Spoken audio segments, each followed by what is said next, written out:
Because as I always say, guys, in this fight, for me, how I see it, it's not just a physical fight. It goes all the way to spiritual fight. So as Africans, as a believers, each one of us, we have different belief. We have different things that we believe in, different ways that we worship and we pray and all those kind of things. But we cannot leave God outside of this picture. He needs to be there inside, there at the center. Because sometimes battles we're fighting, they're bigger than ourselves, right? If I'm going to be fighting with my own power, with everything I got, I'm telling you, man, we have seen a lot of people being taken down all the time, right? So we need to include God because, man, he sees what we don't see, all right? And everything is possible with him. And that's why I believe that we're going to have a united Africa, we're going to have one Africa. And even what's going on in Mali there, I know, things will be different, will change. If all of us, we come together, all of us, we push, all of us, we love one another, and all of us, we want the same thing, and that is Africa for Africans. All right, guys, please do so. Let me read a couple of comments right here. Someone is saying, God, okay. Hi from GP from Ethiopia, but I think you are in Netherlands, right? Yes, happy Tim Kets. We have Maria Antoinette. I've seen you a lot of time. It's good to have you again. We have Kagoma Aigo. You say the 122. We are all invited to show up on every Western embassies to support to Malian people. Time to rise up, people. Yes. I see Awo Ahmed all the way from Somalia in solidarity with, Malians people. That's amazing. Mahe, I will see Nana Dreams, Ghana. It's good to see you again right here. We see Umu, we see TG Ethiopia. Yes, appreciate you guys for coming here. We see Regmon, Music, and Nasa Adem. All right, guys, that was in time. I'm just going to have a quick word of prayer. And just to remind you, we are live on Facebook, Swahili Nation. I'm live right now on Twitter, Mika Chavala. As well, we're live here on YouTube. All right. Well, God, I thank you for today. I thank you that we have this moment as Africans to talk about our continent and our beautiful countries. We need your wisdom as we talk, and we need your healing to our people, to those who are going through difficulties right now. So God, as we're having this conversation, I pray that you'll help us to figure out the solutions or way to act and to do in your wisdom and in your power. I pray all these things in your name. Amen. All right. African Agents of Change, it's good to see you, my brother, again. Appreciate to see you in the house. All right, so just in case if you're watching this later, just remember that we're gonna be talking about Mali today. We're gonna have all the updates, what's going on there in Mali, and again, this is personal perspectives. And I know all of you guys, you have a room to have your own perspectives. But the most important thing that we want, or here in One Africa, we are standing with the people of Mali. We're standing with Africans, and we want the best for Africans, right? We want the best for Africans, and that's why we're having this conversation today. So without wasting time, I'll have my brother in right now. Hey, my brother. Hey, how you doing? What's up, bro? Habari hujambo. Wow, I didn't know you know some Swahili. Man, I've been around Kenyan friends, so good Oh, culture. that's pretty interesting, man. I appreciate that. Let's start with your name. How can I call you? You can call me Nabelu, which is my native name in my language, and then but people call me Yusuf here. So my full name is Yusuf Nabelu Ologem. Oh, Yusuf Nabelu Olugam. There you go. What is the meaning of Nabelu? Nabelu means someone with a lot of cattle, meaning someone who is rich. Oh my goodness. Yeah, You must so have a lot of to be there. cattle. I Yeah, should. yeah. Appreciate But yeah, my brother. thanks for having me. Thanks for having me. I really appreciate having the platform. I saw your page, One Africa. So as I was saying, that's what I believe in. Africa for Africans. That's my dream. Yeah, yeah. I really appreciate you for coming at the last minute. I want to believe that we're gonna get to know each other in just a moment, but I want to For believe sure. that you You have a lot of things to do, but you willingly coming here and share with us. That means a lot to us because we're not gonna have one Africa on this platform if we don't have Africans. So I want to appreciate you for taking initiative and to be the voice, and to come here. Appreciate it. Thank you. Thank you. Okay. So let's begin. I want to know a little bit of your background. What are you doing, and right now, where you at, and all the stuff. Sure. So I was born and raised in Mali, and I Mm-hmm. moved in America back in 2015 to study. I was studying in Arizona. I studied computer engineering. So I have a background in tech and everything related to coding and all those stuff. But lately, I've been trying to be an activist, right, as I can, talk about corruption in Mali and Africa in general. So Mm-hmm. that's me. Basically, I'm all for the advancement of Black people everywhere. Like I said, I'm a Pan Africanist, and I believe that we should be united, and we are stronger when we are together. Mm-hmm. So that's me. Yeah, appreciate my brother. That's beautiful. You say you studied in Arizona. Is it Arizona State University? No, so I was going to a community college, so it wasn't far Okay. from Arizona State University, and then Yeah. I moved in Minnesota for a Mm. couple of years. That's where I graduated, and now I moved Yeah. to Texas just to see the vibes. All right. Oh, that's beautiful. That's Yeah. beautiful. So talking about Mali, there's a lot of things going on. We already had a conversation here with different Malians. I believe we had like four different Malians, but we always have new people joining. Would you mind to give us a little bit of the recap of what has been happening in Mali for someone who don't know anything what's going on there? Okay. So for someone who doesn't know, it's good to have a little bit of background, right? So northern Mali is made up majoritarily, primarily of Moors, which are people of lighter skin tone, compared to they can be like they look like Arabs, right? So Mhm. not all of them are like that, but you have those ethnicities that are in the north, and then for the longest, I believe since 1970s, there was an attempt to have that area of Mali separated from the south, which is people with darker skin tone. In reality, there is not a hatred between the Yeah. two groups of people because my mother, is from that region. So to tell you that there has been mingling and people getting together, so there was no war. In reality, what I believe is that attempt to have that area separated is influenced by other forces that was unforeseen to us. So, like I said, in the 70s, that war started, and then it just kept going on. You have to know that between the 1970 to 2013, we had a strong military power, right? So we were able to fight all those insurrections and people attempting to separate our country. So the turning point was in 2013 when we had a coup, and then we had a president elected that was just not very strong on military, and we had a weak state, a weak army, and that just led to all the chaos that's happening. That made Mali the epicenter of the uh, war on terror in the Sahel region.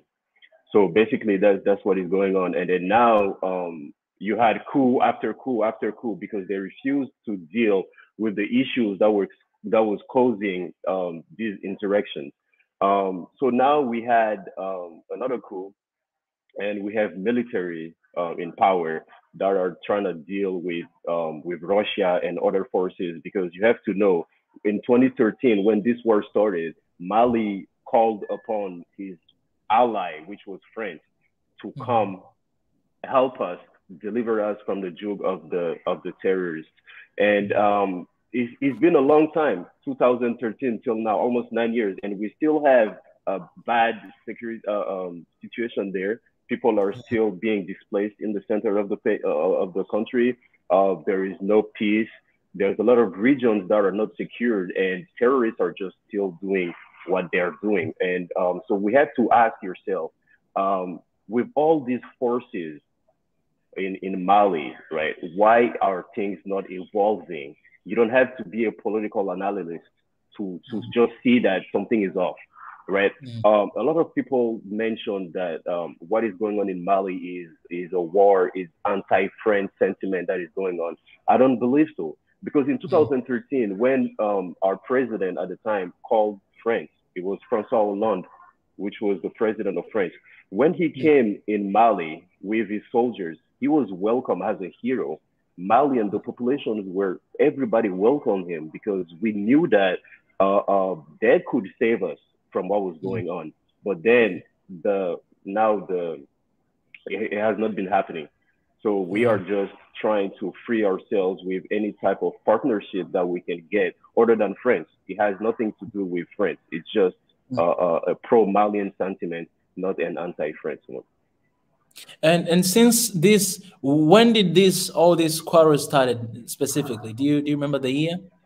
So, like I said, I believe that war, right, started way back then. The fight between the Moors and the people with darker skin tone, because at the north it's very close to Libya and Algeria and all those stuff. So when Gaddafi died, right, is when the whole war started, because you started having the terrorists, right, just spread down toward the south in Niger, Burkina, Sudan, Mali, and all those other countries, because Gaddafi had a very, very strong army in northern Africa that was working toward the peace. So I believe the death of Gaddafi was the start of this conflict.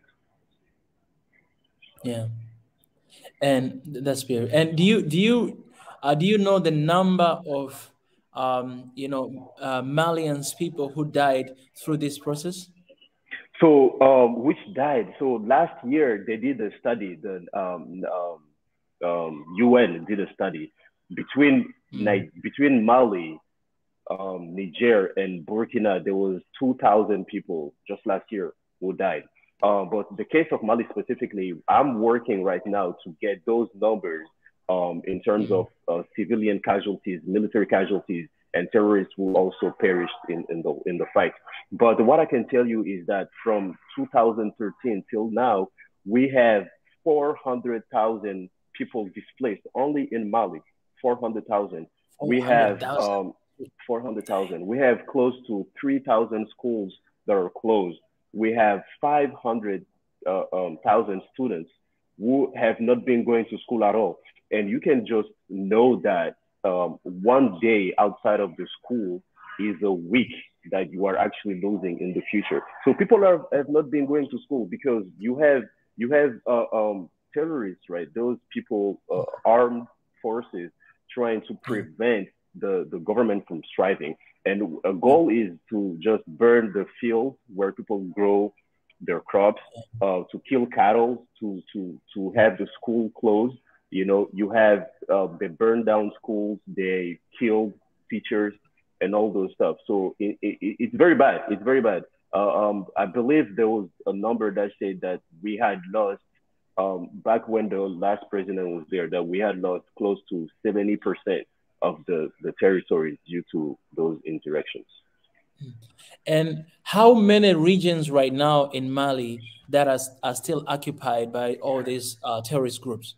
Okay, so I'm not sure if I can control this, but so the line between Senegal all the way to Niger, right? So this straight line to the left, go up, yeah, go up, yeah. So that line starts going across Mali, straight across Mali, go straight across Mali, go straight.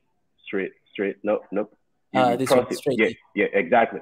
So that line is the imaginary line between the Moors and the rest. So the northern region is where the Moors are, right? So that's where the fight started a long time ago. Like I said, from what I remember, the 1970s. And then the south is also. So you have two terrorist groups right now in Mali. So you have one that are in the southern region that just work in Mali. They don't have any other affiliation in Burkina or Niger. And in the north, you have ACME. that is led by Iyad Agali, and then he is operating in Niger and Burkina. So all the attacks that you have seen in those countries are due to his movement. Oh, so it's a lot of people that they're still under these terrorist attacks, right? It is still like I'm telling you. The last report that I've seen was 428,000 people displaced in Mali only, and that was last year. So I believe this year it might go higher because, as you know, when conflict starts, you don't see the repercussion until 6 months, until a year later. So that number could have been due to something that happened 6 months prior. Yeah. So, man, 400,000 people just last It's a year, lot. and that's a huge number. And the Mali's population is 20 million people, right? Correct, correct, So having correct. 400,000, that's a huge number of It people is a lot. who are dying. And as you know, Africa's population is like 60% are youth. Correct, That's a lot of youth. They are also dying because of this. correct, correct. Correct. And So that is why so for us, for people who live in Africa, those people, right, those person that I'm talking about, the population, they are civilians that didn't ask anything to be part yeah, of this conflict. All they yeah, want to do is leave. You know, you can imagine someone living in a village and then just people coming overnight and kill everybody in your village just for what? So those people are just tired of what is going on, of tired of the government not taking responsibility to protect yeah, them, right? So all they want is peace, right? Whoever it might be with, not yeah, France, Russia, China, whoever it may be with, all they want is peace. So it's not an anti-France thing at yeah. all. It's a pro-Mali thing. Yeah. For instance, if you will name the reasons, because we have a lot of people joining right now, reasons Yeah. of this conflict, if you pinpoint, how, Mm-hmm. like, what would you say? What would be the points? Okay, so it's very hard. It's very hard to. So I believe, right? I believe that there is a war for the natural resources, right? Because you have Okay. to know that in the north we have oil, we have all these minerals that is going on. So in reality, there is no war without money. So first of all, Yes. that's something else. But the responsibility of the Malian government was that they weakened the military.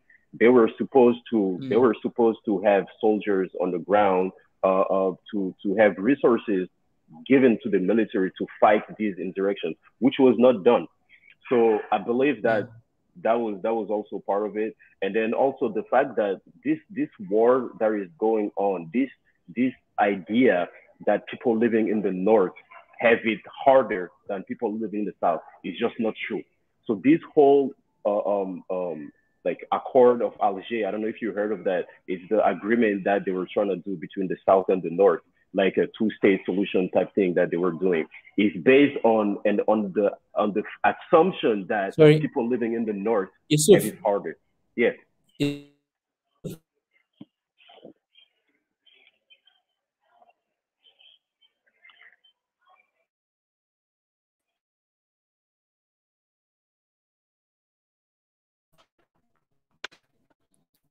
Hello, Yusuf.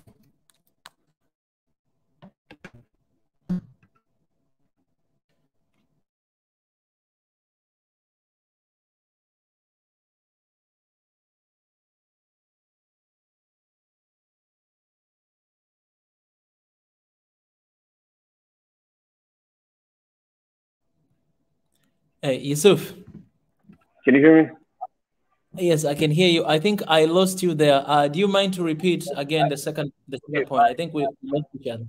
Sure, perfect. My connection was acting up. So I was saying that, well, it's good to first take accountability, right? I believe Yeah. that our government was just weak at the time. They just Mm. didn't have enough resources given to the military to fight these insurrections. And on Yeah. top of that, I believe that it's also a war for who can control the resources in the north, because we have we Yeah. have uranium, we have gold, we have oil that they just discovered, we have hydrogen and all those stuff. So Mm. on also, I believe that the reasons to which they had an agreement that they called Accord of Alger. Um, Mm. it was based on the assumption that people living in northern Mali have it harder than people Mm. living in the south. Like poverty is happening all over Mali, right? But they just run with the fact that people living in the north are poorer. They get killed by the military. They don't have enough resources, but that's everywhere.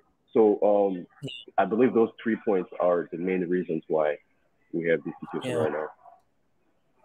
And what would you say the role of friends in this thing that went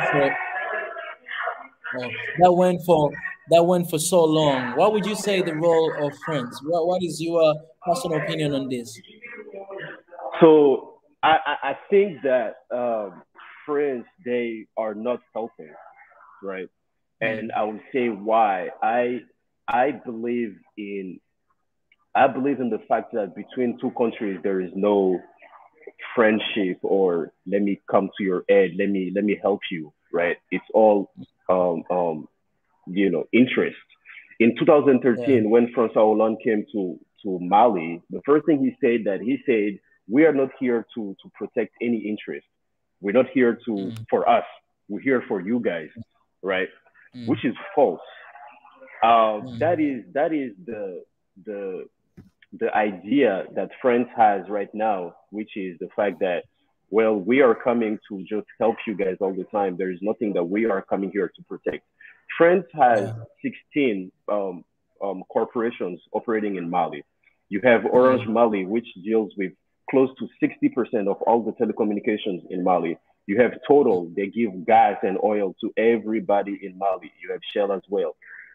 In terms of banking, they have bank in Mali. They have how you call it, medicine, right? Medicine providers. So in every sector in this country, France is operating. So France has to go to Mali to protect their interests. They have to protect us, to maintain a certain stability for these corporations to work.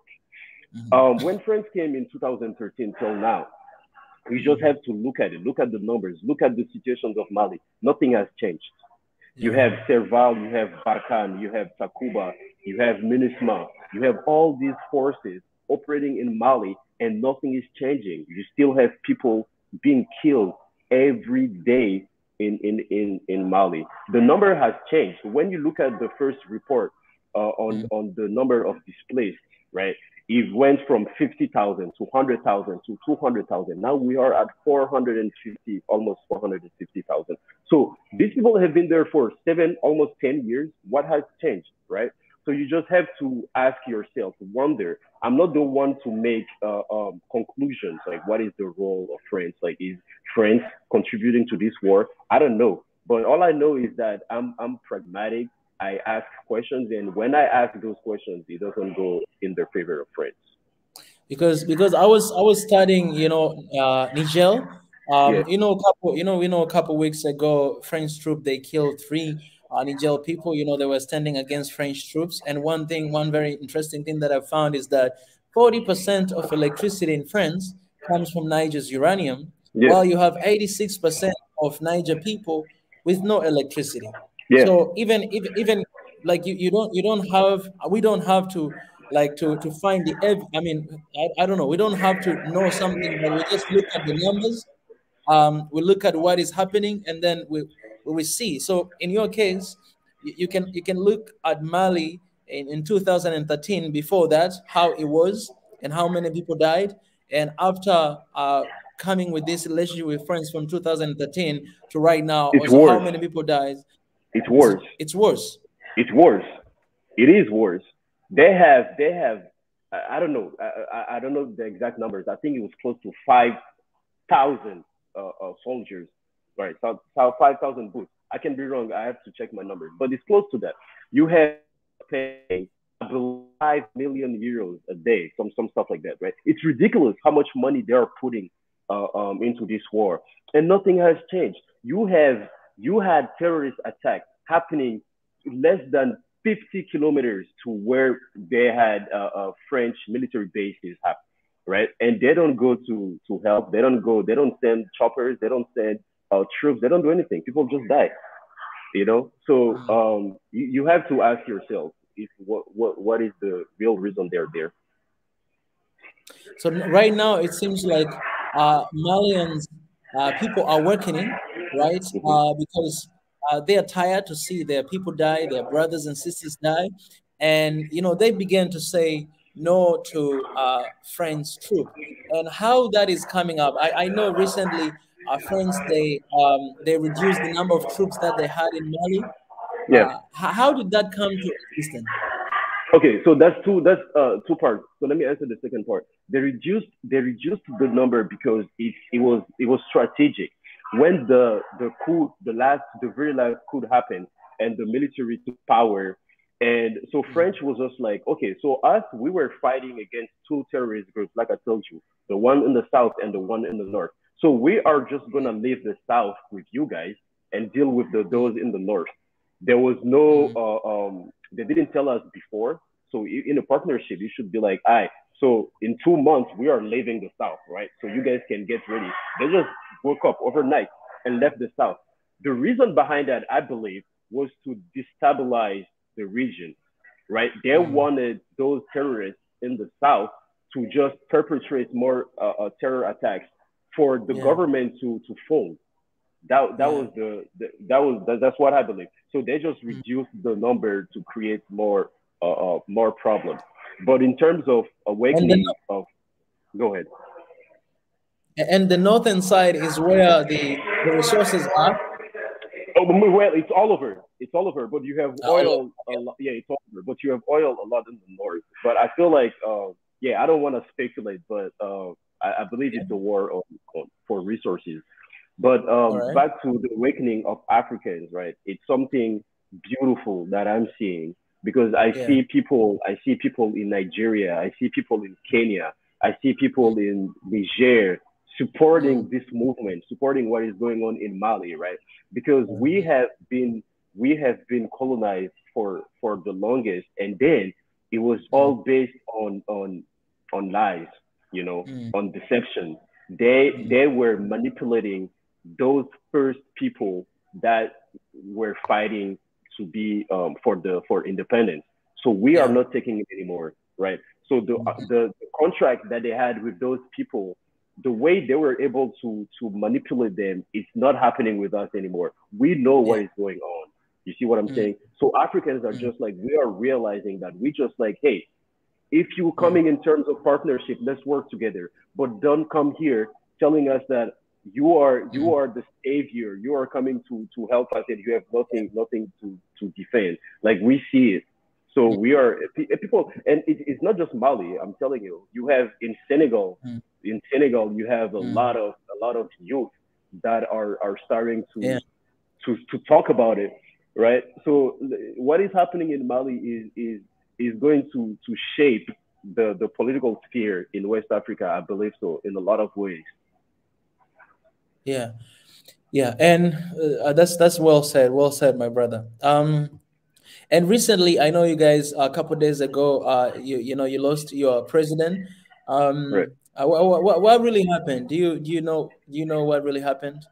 No, he just it was a natural death. It was not like there weren't anything against it, any physical injuries to him. It was a natural death. Wait, Yusuf, can you hear me? Yeah. I'm losing you, and I see your Wait, screen. Can you hear me? No. Okay, now can you speak now? Yeah, can you hear me? Oh, you are cutting. Hello? You're cutting. Oh, really? Hello. Yes, I can hear you. I can hear you now. Okay, perfect. Okay, can you say that again? I can hear you now. Okay. Yeah, I said regarding the death of the last president, Ibrahim Boubacar Keita, it was a natural death. It was not so the people the people at the power right now haven't done any physical injuries or something like that to him. So it was a natural death. All right. Okay. So let's talk a little bit about the relationship of Mali and other francophone country. I mean, Yes. that Western Africa, right? We have seen recently what ECOWAS has put the sanction on Mali, a lot Yeah, of sanction, and a lot correct. of people have been speaking out. Even us here in One Africa, me personally, I've been speaking about it, and we had conversation before. I want to know a little bit. Tell us, for those who don't know, tell Okay, us how this sanction came to existence. okay. So Yeah. first of all, I believe that there should be sanctions. Right. I believe that Hmm. because we all agreed that after the 60s we are going to have multi uh, uh, parties, right? We are going to have democracy. So I believe that in order to follow those steps that the people before us followed, you should have a democratic elected president. So I believe there should be sanctions. But the way they did these sanctions, right, was exaggerated, way exaggerated. Let me tell you why. So how it started is that when the militaries took power, they the ECOWAS, right, the West African countries gave a deadline, which was of December 31st, for them to present a chronogram, When did right? they take power? When did they take power? And did they take by force? Like, what happened for military to take power? So it was just because the military, you had so many attacks that was happening in military camps, right? Okay. Every month you had attacks, military camps, border patrol will get killed. Like our military was just getting killed all the time. You there was no support. So those the president right now, which Assimi Goita, he was military. He was there fighting, right? So they were just seeing Yeah. that the people, the government was not doing it. And we talk about the corruption that was happening later Yeah. after we finish this part. But there was a lot of corruption happening. So it was peaceful. Like they went there, and the president even himself said, "Please don't shed no blood," and nothing happened. It wasn't compared to the coup that happened in 2012. Was very violent, right? So this one was more peaceful. But so back to the ECOWAS part. When they took power, the ECOWAS gave them a deadline, December 31st, to give them a chronogram, a time frame to where they feel like they can bring back election. They can do election. And so that's what they did. So they sent a delegation to Ghana to bring that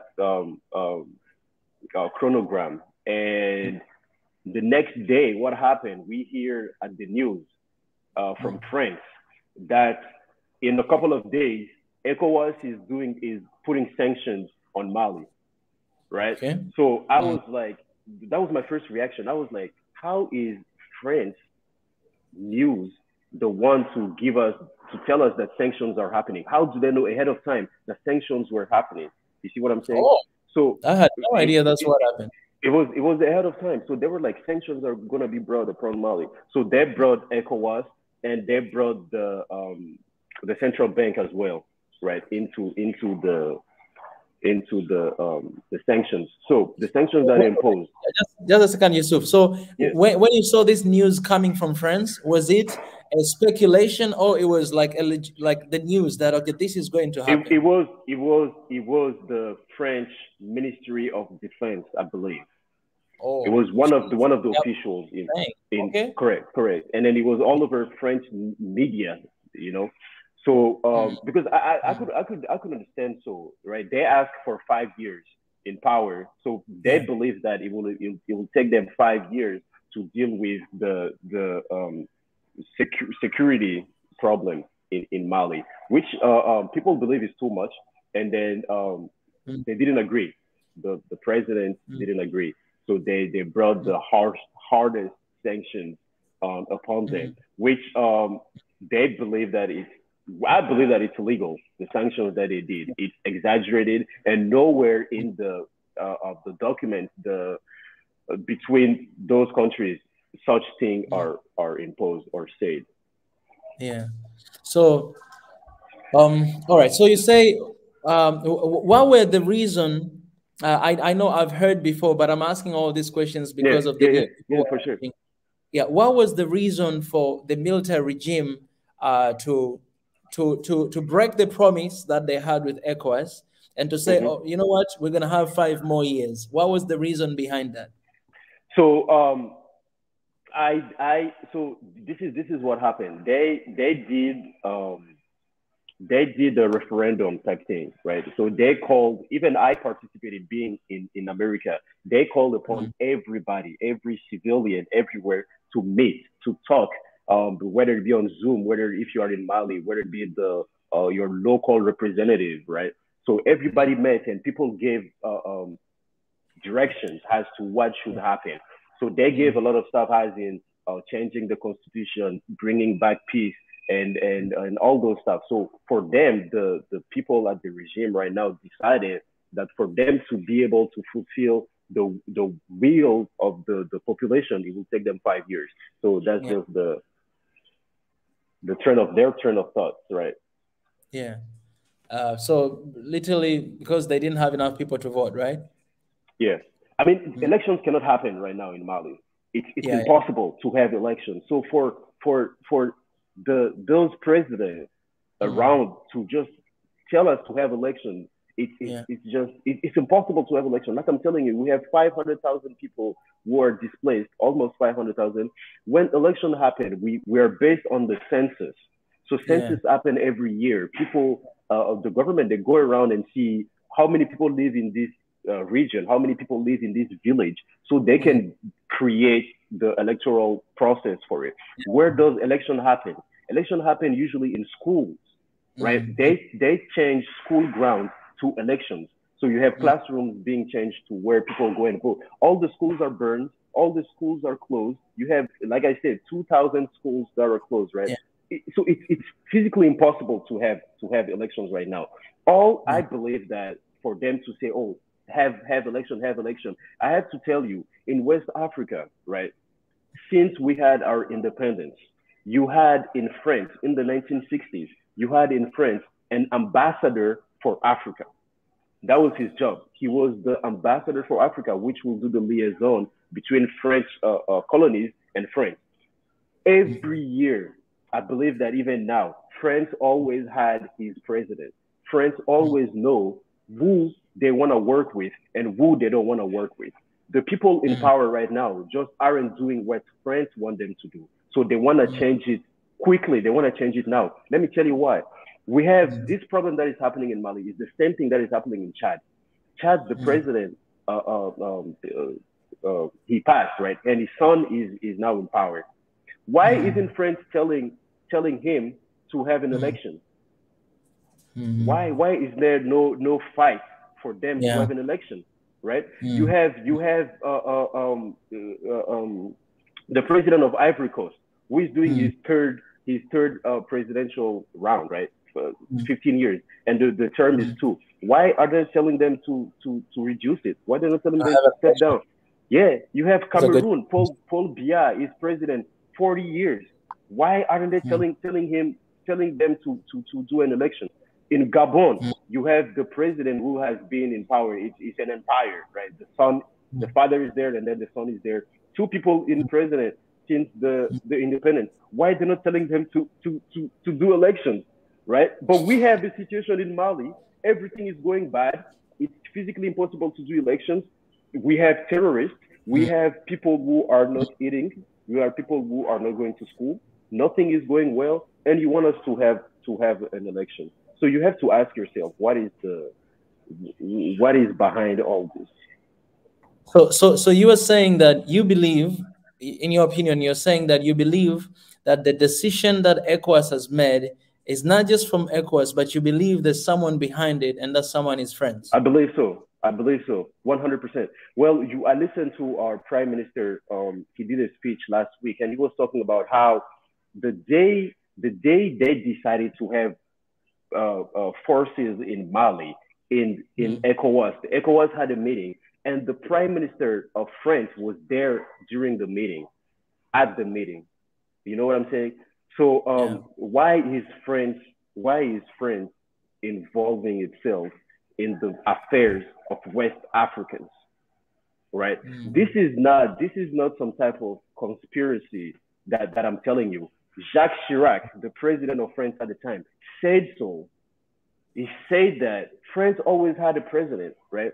It's not just Jacques Chirac. You have everybody in the at the time that was dealing with this situation in Africa. They recognize it. They know that they support corrupt regimes to have their interests protected.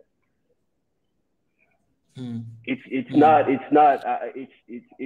nothing hidden anymore. Compare the development of French colonies, French ex-colonies, right?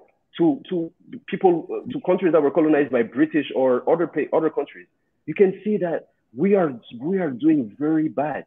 It's very bad, the situation in ECOWAS. Senegal, Guinea, Niger, Mauritania, all of them, they're doing very bad compared to their problem is everywhere in Africa. But you see all those people, all those countries in the south that are doing better, that are at least developing. You know, they're on the train to be independent, free. You know, but we are just stuck because France is just in everything. Yeah. You know what me as an African, again, what I'm trying to get in my mind is I don't get it. This is the, I'll tell you, this is the fight that I'm having with myself. Like, there are people who are saying that, you know, we believe that France, they're behind ECOWAS and they're doing all these things. And also we have a group of people who are saying no, that, you know, they don't have ECOWAS. Those are smart leaders. They decide everything on their own and they know what they're doing. Yeah. But me personally, I listen to both groups and I'm having really hard time, especially after seeing this sanction. I was having really hard time. I was thinking and I was like, all these leaders, smart leaders that I respect, I highly respect, they're doing an amazing work for the continent of Africa, for their countries as well. They're making a lot of change. We listen to them. We are learning from them.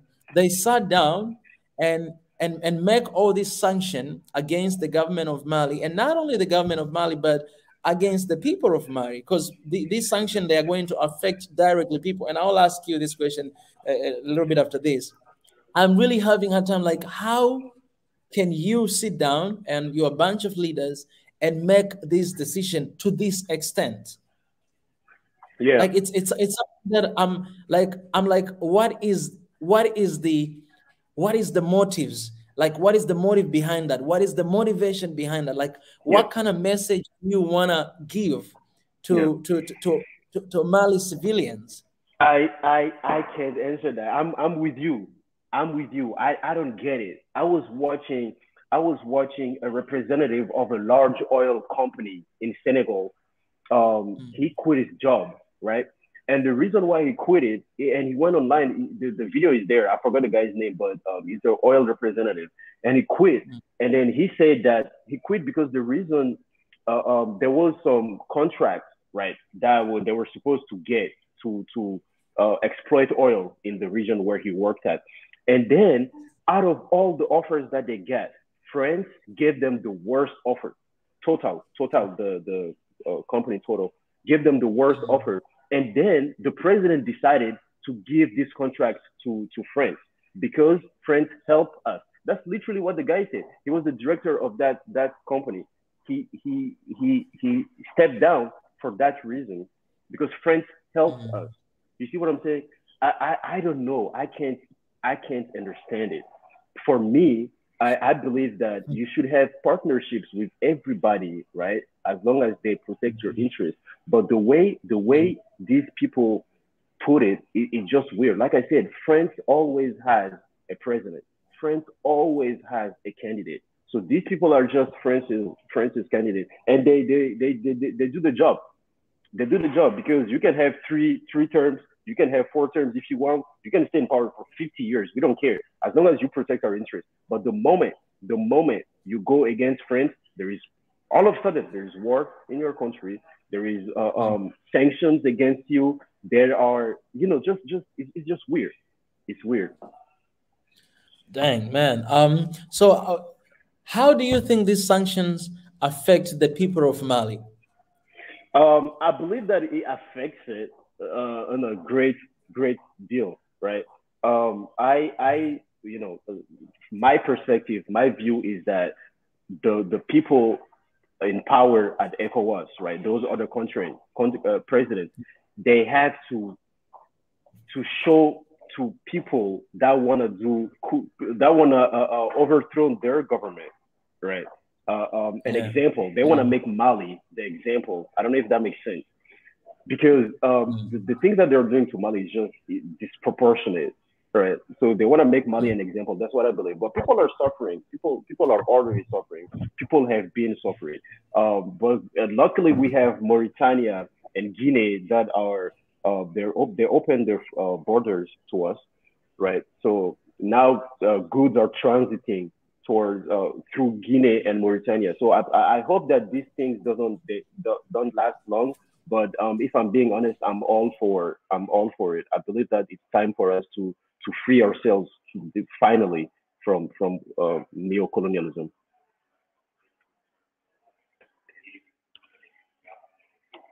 Hello?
I'm sorry. What's going on? But it just crashed all of a sudden. And I don't know what's really it's happening. Like, yeah, what is happening here? It's crashing all of a sudden. But I hope you guys can see me and hear me.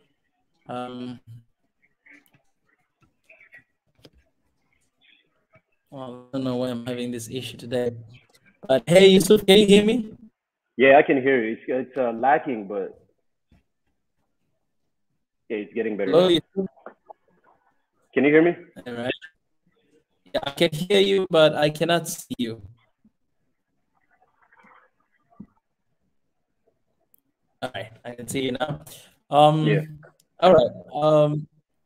So my brother, I'm sorry. I don't know what really happened. So I had to.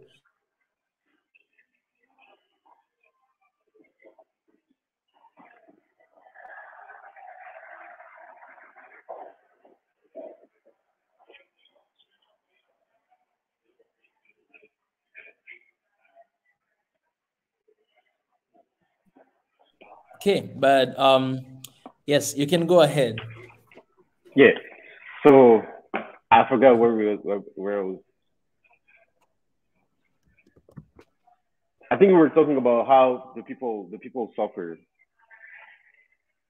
Yes, yes, yes, yes, yes. You know what? Correct. One thing. One thing that I.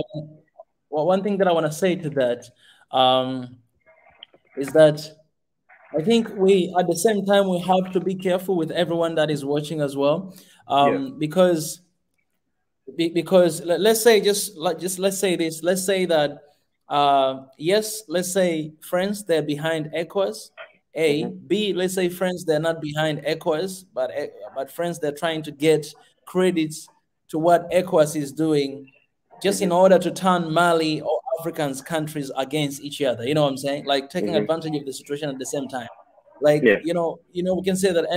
And for this, me personally, I wish we'll have here maybe ECOWAS person, somebody who will come and to clarify and to share that with us that, oh, this and this is what happening. But Yeah. most of the time, it's almost impossible to have those people To come have into them. this personal Yeah.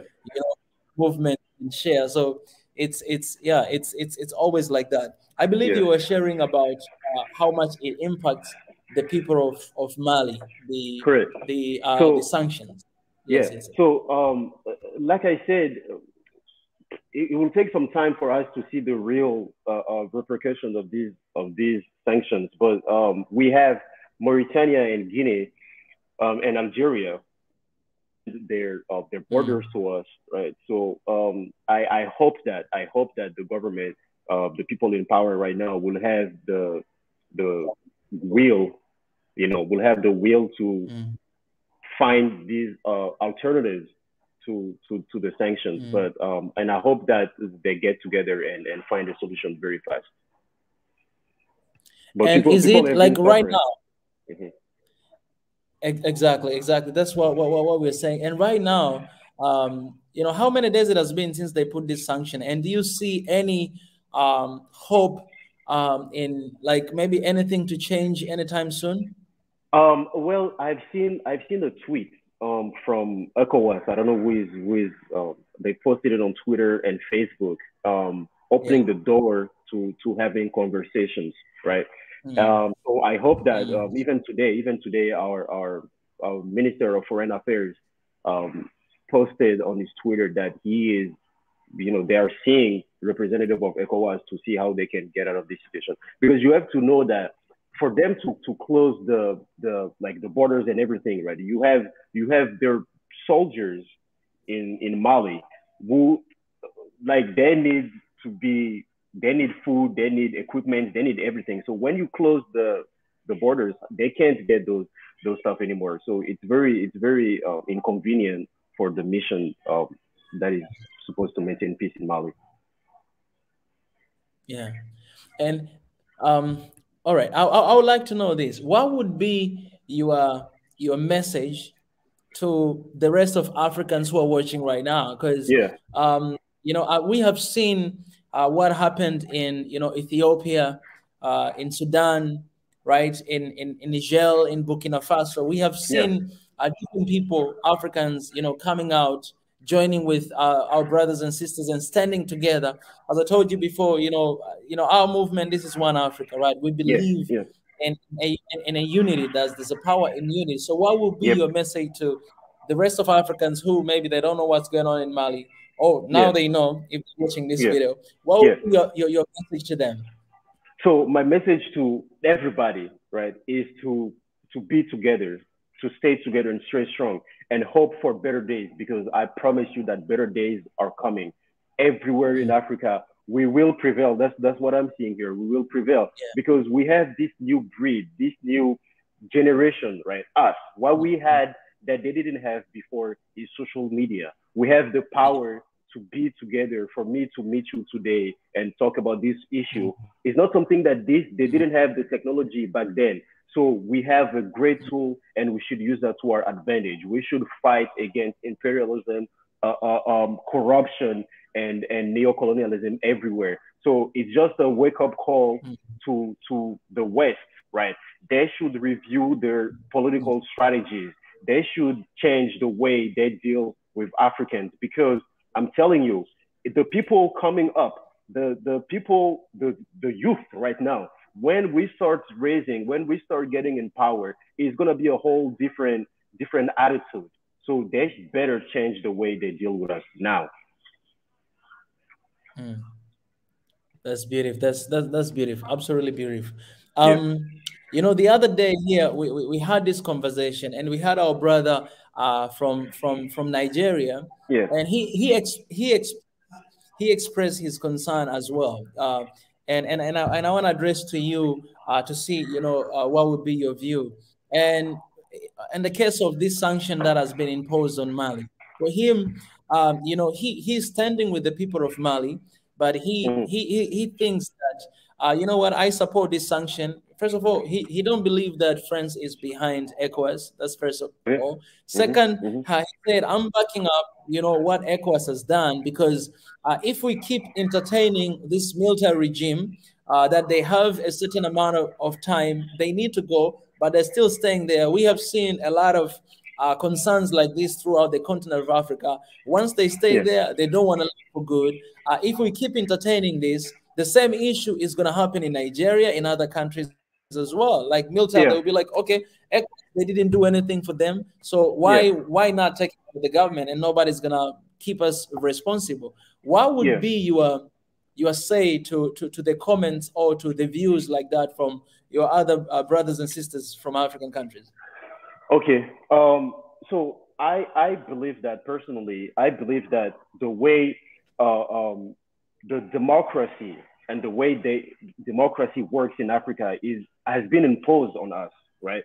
When we started getting our independence, they had experts in development of countries to come to Africa. It's true that the method that they want to use worked for France or for like Europe, right?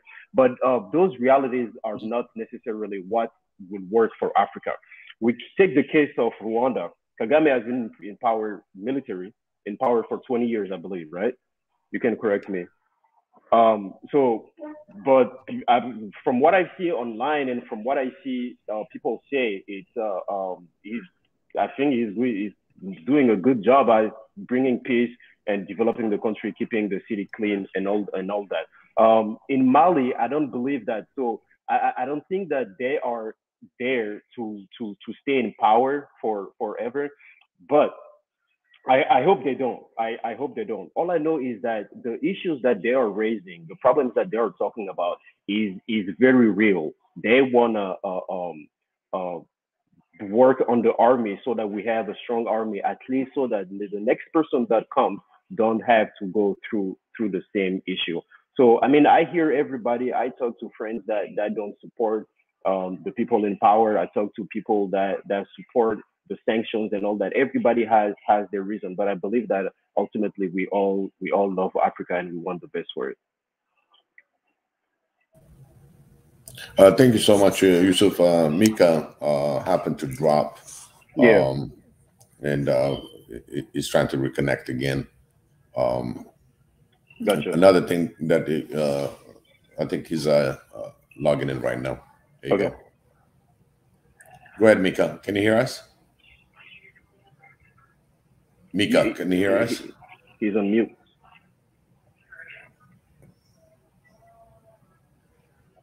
You're still on mute. Hello?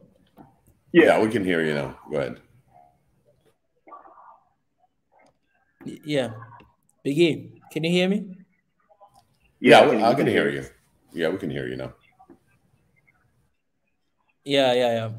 I don't really know what's happening today. But I don't know why it's crashing. But Yusuf, can you hear me, Yusuf, as well? Yeah, I can hear you. I can hear you. All right. For me, on my side, I didn't hear Yeah. anything you said, Okay. but I believe people heard it. Yeah. Okay. What do you think, though? What do I think about? The question you asked. No, he didn't hear you because he crashed. Yeah, I know, but what is his point of view on what the guy that person said?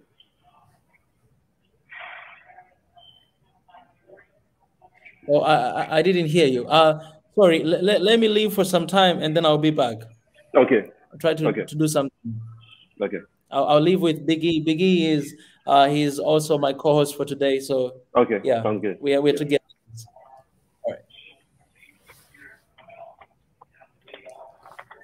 All right. All right, Yusuf, is there anything that you want to add? Because I have another question for you. Yeah. Is that we're looking at transformation, and this is not just African transformation, but worldwide youth transformation. Mm-hmm. How do you relate on the rest of the world that can really not interfere with our own African affairs, but how can they stop France or the ECOWAS as being the main cause of a lot of problem? How do you Yeah. see the rest of the youth? I'm talking about colorless across the globe, and how much you can get out of it. So you talk about the youth in general, just everybody, black and white and brown. Right. Well, I can't. I don't know the realities for everybody. I can't speak for two, But all I know is that I believe that for everybody, young or black, white, brown, everybody should be at least somehow political, right? That doesn't when I say the term, people you always think left and right and political parties and stuff like that. A student union is a political party. The board of director is politics, right? Because you still have every day you have people make decisions, take political decisions that will affect your life, your student loans, your wages, your rent gets increased, and all those things. All that is politics on the lower level. So I believe that people should be more aware. That's the term. We need awareness to everything. To I live in America. There is a it's hard on black people who live here, young youth, for example. You have an inflation at 7%, and rent is still low. So people should be aware of that, and so that they can talk about it and put people in power who will deal with those issues. So I believe the first step is awareness. Okay. On the support part of, let's say, on the west side, our brothers and sisters that lives abroad, what kind Yeah. of sound they should make in order to have this ECOWAS issue resolved Hmm. as quickly as Hmm. possible? What is the first thing you need that you would Um, say? that the diaspora should do, is that the question? Yes, correct. Yeah, well, so talking about it, I like what I'm doing here, but I also believe that regardless of what that's my point of view. I believe that they will do ultimately what they want to do, right? All they can see, all they saw that is people are united. People got together in Mali. So people are talking about it, right? So they know that the goal was to have people against the transition, the regime, and stuff like that. But people aware of it. So diaspora, we live. I have so many of my family who live in France. They see the institutions in France. They see how stuff work in France, and they just compare France to Mali, the level of development, right? A country with no natural resources that gets their uranium outsourced and stuff like that. So you just ask yourself questions, and those are the people that I believe will bring the change. So just impregnate yourself with the way they deal with their political issues and affairs, get involved in how they make decisions and trying to replicate that in Africa. That's what I believe. Trying to do more, understand how they work, so you can play the same game. Thank you so much. I mean, it's clearly uh, a, a global African brothers and sisters affair. It is something that any of the African nation gets hurt, we got to put our voice. And do you see? Let's say if you put it a time frame, like let's say 1, 2, 3, on this day within the next month, we should be concentrating on this. Let's say to put our voice is already in. People are really screaming about it, but to be very effective, because we got an African Union meeting that's coming in. You think they're gonna bring up that kind of details? I hope so. I really hope that. I mean, I want the best for ECOWAS. I want the best for the African Union, right? So I hope that we have the men who are willing to speak up. That's all I want. Just willing to speak up. You have let's take the case for Nigeria. You have corruption in Nigeria, like everywhere in Africa, right?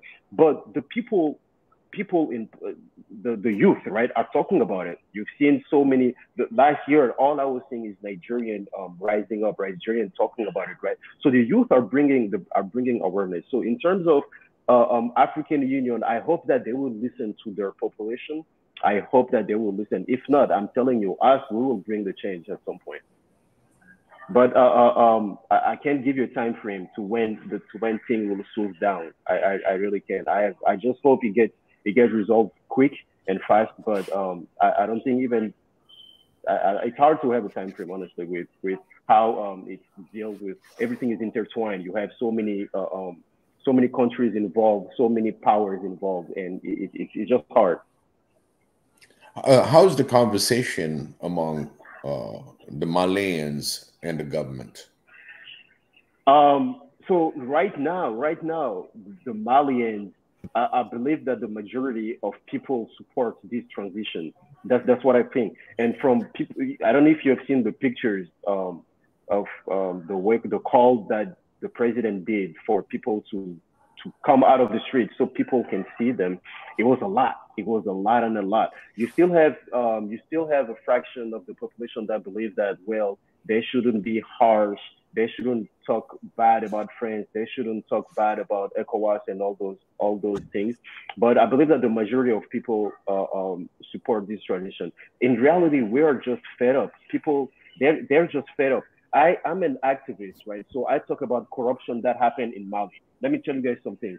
From 2012 to 2012 till 2010 till 2019, every year you have at least 40 billion Malian francs CFA, which is it's 70 million US dollars.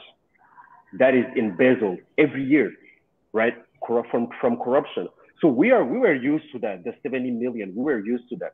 But past 2019, it was 400 billion, which is 700 million euros or dollars, right? 700 euros, the conversion. So it's a lot. The corruption increased by tenfold. So that money could have went to social programs. That money could have developed schools, could have built schools, could have put hospitals in place, right? Could have worked in the military. They increased the military budget by twofold, and nothing happened, right? So there is a lot of corruption. So the population was aware of that. We've seen how the president and his family and his son was dealing with Mali. So people are fed up. That's the reality. From that aspect of it, since you mentioned about the defense money that's been out to support Mali's defense forces, do you think it's been embezzled through the French soldiers? I don't think so. I believe it was done by Malians themselves. So correct. We had, yeah. So, but somebody has the money. Somebody got the money through whatever the system comes to have the French government. They have the interest. Do you think they Correct. got So any relation? no, I believe that France does is the West. It's to their advantage to work with corrupt regimes, right?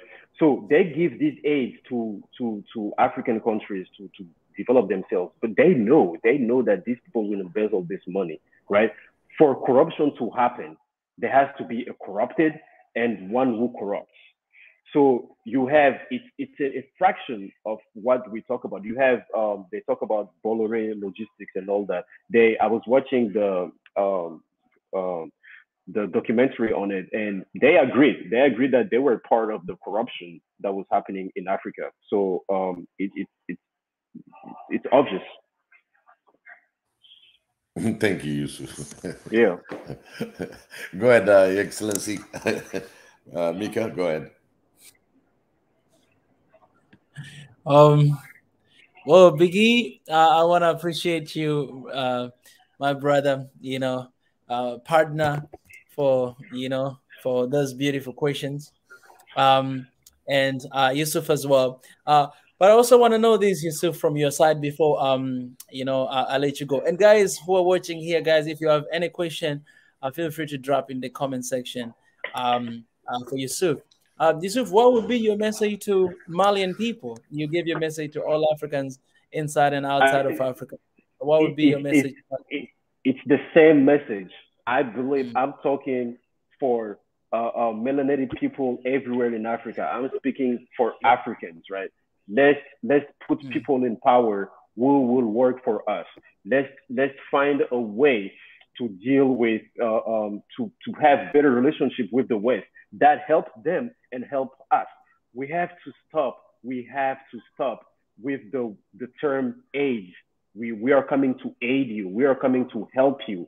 There's no more help. It's a war of interest. You protect your interest, we protect our own. So I want Africans everywhere, Mali, Senegal, Kenya, Tanzania, to understand that we are us, right? So we should free ourselves from the dependence to aid, the dependence to the West, and help us, help each other. Africa, I believe, if we get together, and that's that they don't want that. But if we get together, we have the power to be the first global power easily. So our interest first. That's it. Our interest first. Let me tell you something too. In Mali, you have gold. They exploit gold. We have uranium. We have lithium. We have oil. We have all those stuff, right? In none of the exploitations in Mali, Malian government has more than 20% of the profit. In none, we don't have none. So you have South Africa, you have Canada, you have France, you have America, you have India, you have Australia, you have New Zealand. All those other countries are getting 80% of our resources. You see what I'm saying? So all we want is a shift, right? We should be shifting where the money goes, right? And who benefits from it. It's our resources, and I believe that we should get the most of it. So I just want us to be aware of those things and change the contract that tied us since colonialism. And do you think that's the reason why Malian people, they're supporting the current regime, because they see a hope and a little bit of shift of compared to what was happening before? Definitely. There is something called France Africa, right? France Afrique. I'm telling you, it's not something that I'm making up. It's the presidents and the people who were doing those stuff at the time who are French. That came out. They have interviews on YouTube. It's documented, talking about how they benefited, how they contribute to the war, to the corruption. You know, they have their candidates. You see what I'm saying? So it's to their advantage to have people who are corrupt and people who will listen to them. So why aren't they doing the same thing in Chad? That's my question. The president died at the same time when around the same time when the coup was happening in Mali. So why is only Mali being you know, I don't know even how to say it, the bad guy in all of this? It's just because our president, the current president, and the prime minister have what it takes to say what is right. You had Malian helicopter, the military was couldn't fly in his own territory without having an authorization from France. For them to go in certain localities, right, in their planes, they had to ask France. In their country, you know what I'm saying? In my own country, I have to ask authorization from France if I want to go to certain localities. That's just ridiculous. So these guys are saying what is right, what it is, right? And again, I'm not for the transition. I'm not saying they're wrong. I'm not saying they're right. All I'm saying is that I really hope and pray that they have the interest of Africans and Malians in their heart. That's all I need. Yeah. You had go ahead. No, you can go ahead, brother. Okay, you had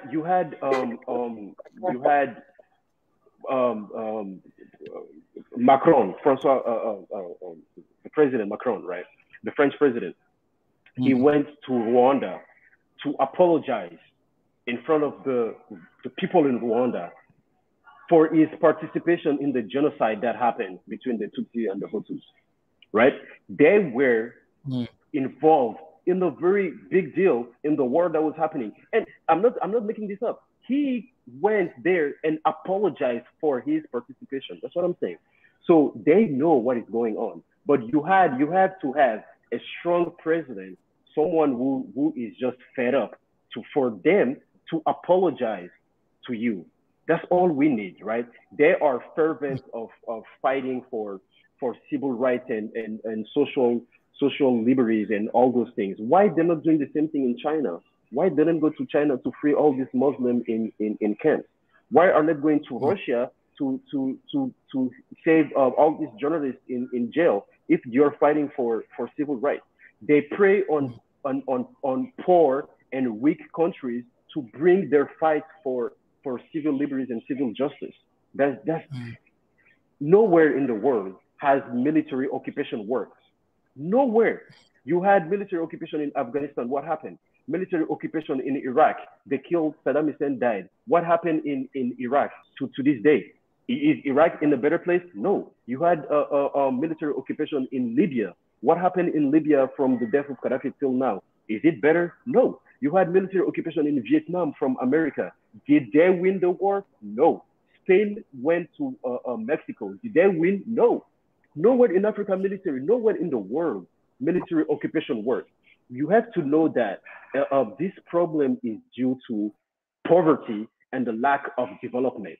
That's what's going on. You have people coming. Can you hear me? I'm not sure if I'm talking alone. We can hear you. Okay, cool. So you have these countries go to Africa, exploit the resources, but what they forgot to do, which was necessary, is to develop the country as they were exploiting those resources. Because what? If you don't do so, you will have poverty, you will have lack of development, which will bring up drugs, it will bring crime, it will bring terrorism. You see what I'm saying? So it's not a problem of terrorists or drugs or none of that. It's a problem of lack of development. That's it. Well, I've seen something that has been organized by one of the, I think is an activist as well. That's gonna happen like 2 days from now. Somebody in the comment section is asking that you're living in the States. Is there any plan for you guys to organize a peaceful, demonstration to raise your voice about what's going on there? I'm not aware of such thing, and you have to know that if any something like that happens, it will most likely happen in DC or New York or Philadelphia. They have the most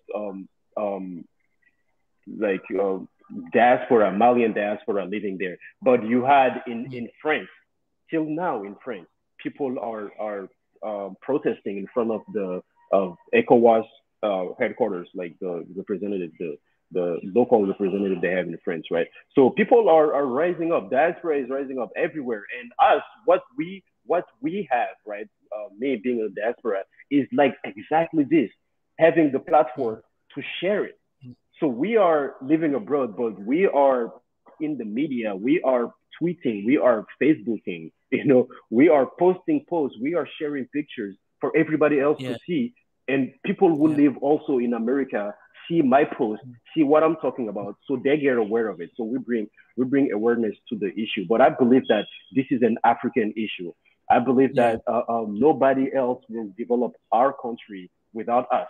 I believe that nobody can save or protect our population but us, right? We have to get France, Russia, China, everybody out of Mali and have our own integrity. That's what I believe. Nobody will die for you. You know what I'm saying? Without having something in exchange.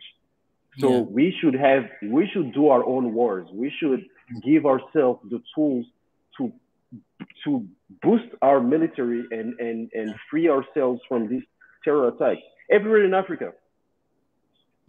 Do you know? I would love to ask you if you know anyone who is demonstrating in France, like in front of all this, ECOWAS. I didn't even know that ECOWAS headquarters is in France. We have there is this activist, there is this singer. I have to get my facts right, because it's either a consulate or an embassy or the ECOWAS thing. At least it's one of the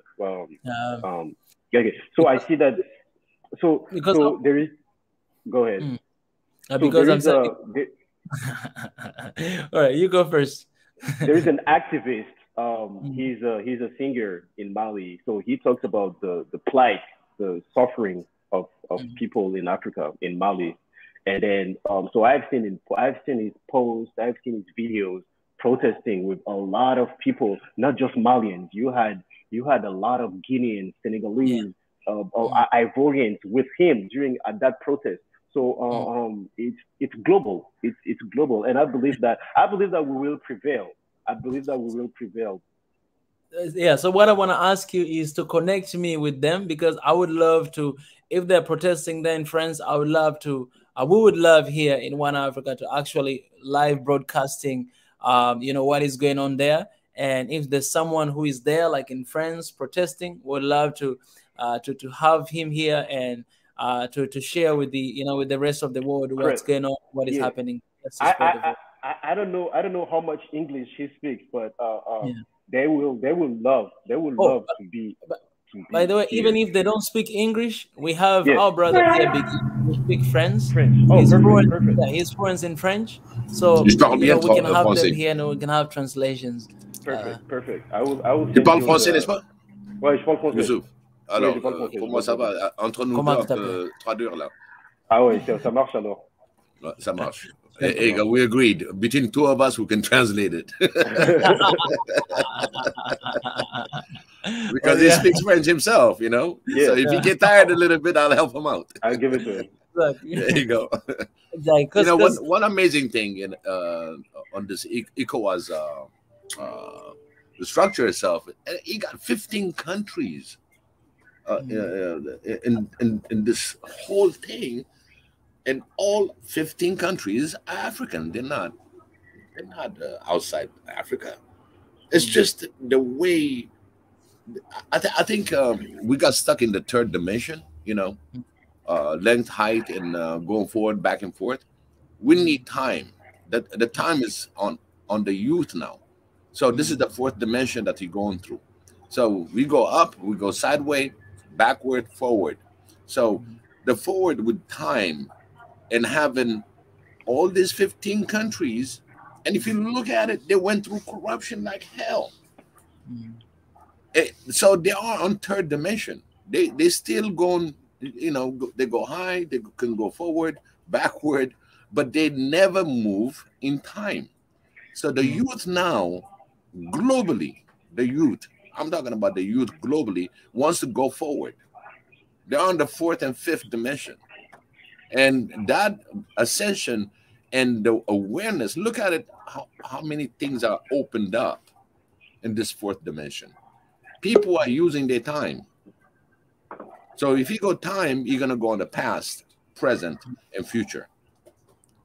And that, my friend, I see this. If it was just one country, it wouldn't make, you can call it something else.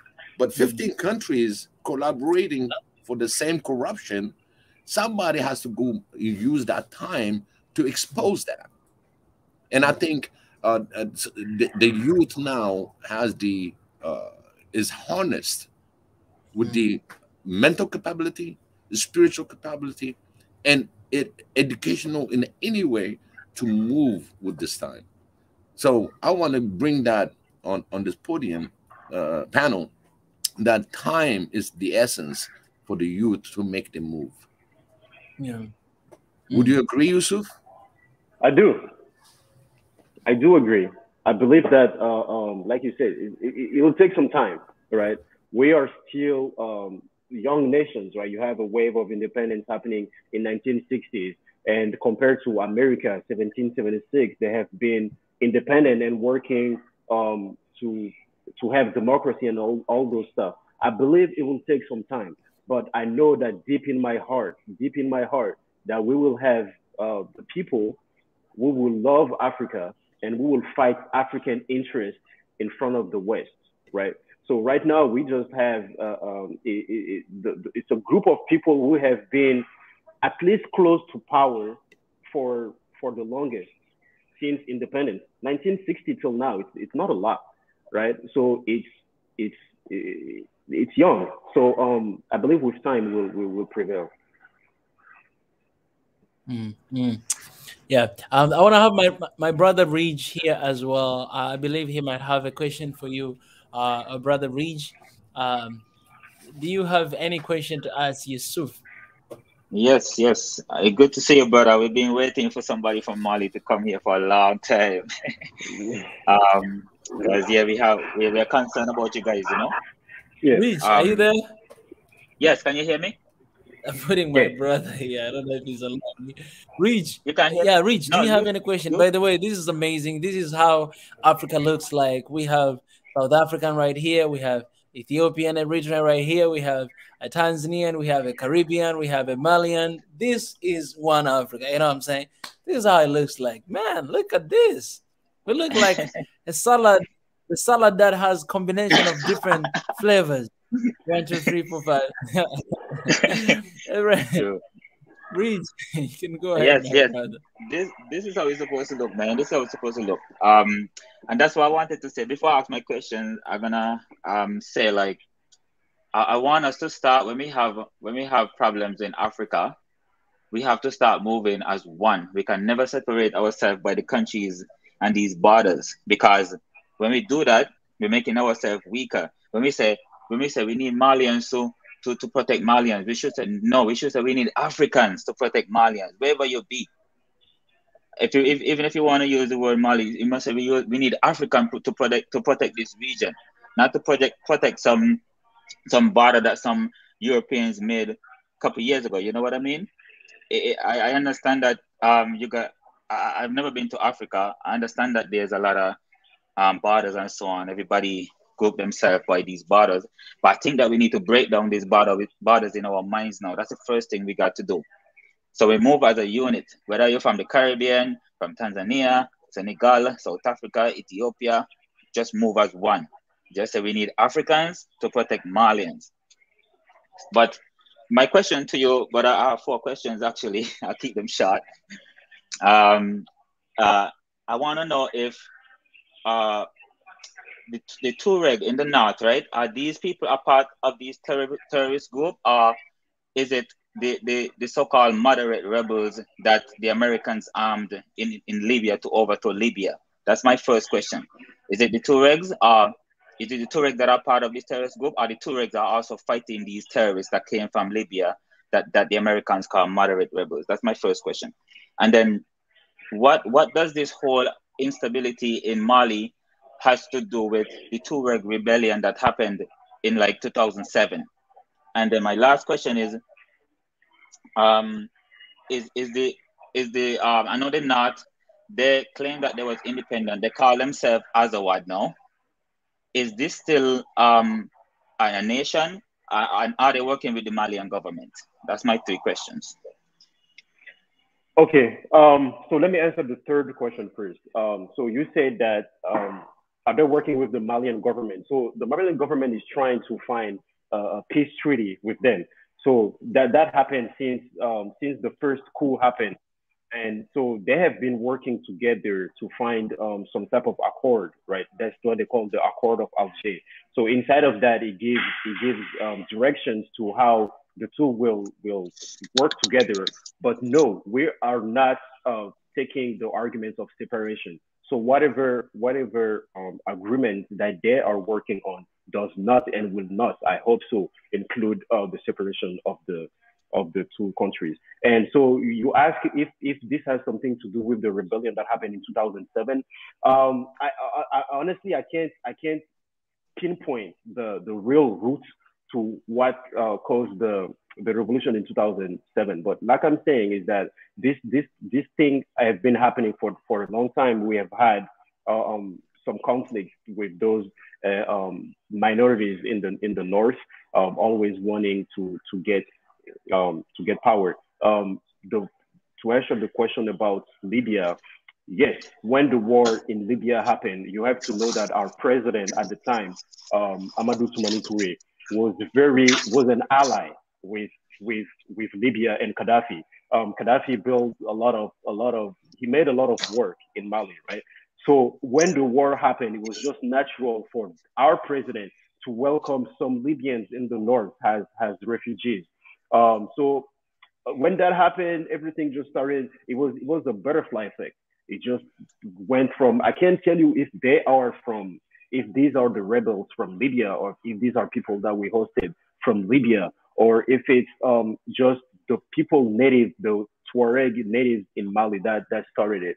All I know is that it's been influenced by a great deal by the West, because in the first draft of the accord that was happening, they had a two-state solution in there that France was working towards, right? And the two-state solution is not something that people in Mali will take. This is, it's just we will not accept that. So I'm all for talking. I'm all for advancement, development, and how can we deal with development there. But any situation, anything that includes a two-state solution, it just doesn't resonate with me. I hope I answered your questions. Yeah, you did. But I know that it's so complicated, because I know that when Gaddafi was alive, Gaddafi used to support those Tuareg people in the south, because the Tuaregs really don't have a border. They border with like five nations: Algeria, Mali, Libya, Niger, and all those places. So when I heard that, like, when I heard of the Tuareg rebellion, and then all of these terrorist groups popping up, I was wondering if there was any correlation. Yeah, I believe that it's also a war with opportunists. Like I said, drugs and terrorists happen when there is political turmoil, and there is a lack of development, and there is poverty. Terrorism happens everywhere, right? You have terrorist attacks in Belgium, in France, in America, and all those other countries. But then you have strong nations that can protect the civilians, so you don't have a rise of insurrection. I'm pretty sure today in France, if the French government was not didn't have a strong army, you would have terror attacks, you would have terrorist murder, you have crimes, you have corruption. You know what I'm saying? But you need a strong state to prevent those from happening. So these are opportunists that they saw what's the word? They saw an opening, right, to strike, and that's what they did. That's what they did. They are opportunists. So it's not. Go ahead. No, I won't ask any more questions. I just wanted to say, like, we shouldn't forget that these Western nations, their military complex that's a part of their government GDP and all those things. When the French build military weapons, they don't fly their military weapons over France. They send them to Africa. So we shouldn't forget any foreign military like this, especially, they don't have no no good intentions. Honestly, they don't have no good intentions, because when they go there, they don't obey the orders of the local military. They obey the orders of the French, right? And also, I just wanted you to know, man, that we all thinking about you guys. You know, we're Appreciate working on our ideas, and I feel like it's the youths like us that really have to produce ideas, not just get angry and so on, but produce ideas that could start solving these problems, because we have that power now. We have that power. So yeah, we'll be watching, brother. I agree. So to just bounce on what you just said, France, you gotta admit, France makes a lot of, they make a lot of jets and fighting planes and all that. They have deals with America, they have deals with China, they have deals with Saudi Arabia and everywhere. You have to know that the first, what was the word? The Concorde, the fastest plane ever built, I believe, was French. So they have a very good understanding on how to build that. I'm not against buying planes from France. If it works, why not? Why not buy it? You know. But I want us to use it. I want Africans and Malians to maneuver those planes so we can do attacks. We don't want you to come, and that's not just France. That's Russia and China. We don't want you on our soil. Military exploitation, military presence in any country in the world has never worked. There has not been an example in everywhere where that works. You have to give us the tools, and we have to give ourselves the tools to secure our borders and secure our population. No one else will do it for us. Yeah, yeah. Thank you, man. I want to appreciate you, Yusuf, but also want to give a chance to His Excellence. His Excellence, by the way, as I'm seeing you there, I'm like, man, I wish I can have that outfit, but I need to go to gym first to wear that. You're looking good, you're looking good, His Excellence. I want to give you a chance. His Excellence right there. He's from SA. And and we're always helping each other in the family. Everybody you see here, we are a part of this move, One Africa. And,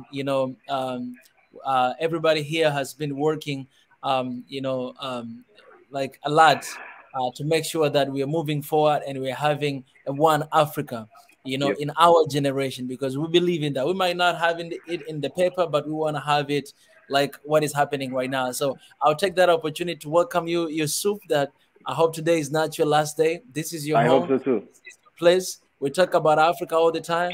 We have great topics we talk about. We have people from all over Africa, inside and outside of Africa. Like this picture of, this salad you see here today.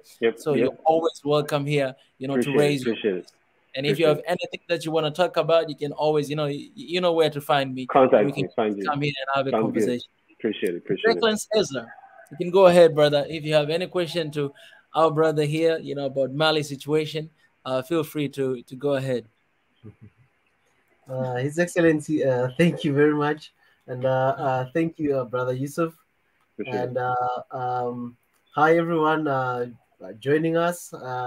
And Rich, Biggie, always great seeing everyone here.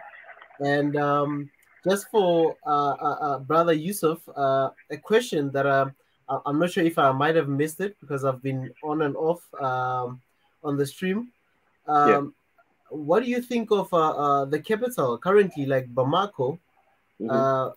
Mali creating maybe a capital city somewhere in the center, because it looks like if you look at Bamako as a economic hub or the economic city or the financial hub of Mali, being really southwest, and the big chunk of the country lies idle with no. There's other cities, obviously, Timbuktu being in the center, in a way, and other cities. But what do you think of maybe building a new city somewhere in the center where people can feel really close to the center of power instead of center of power being really far from everyone, especially when you look at the Tuareg, where they move, and also the rebel groups, some of them where they are located.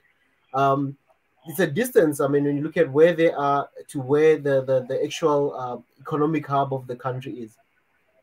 Okay. So I don't believe distance plays a role, right? You have DC being the capital in America here, which is very far from Oregon, right?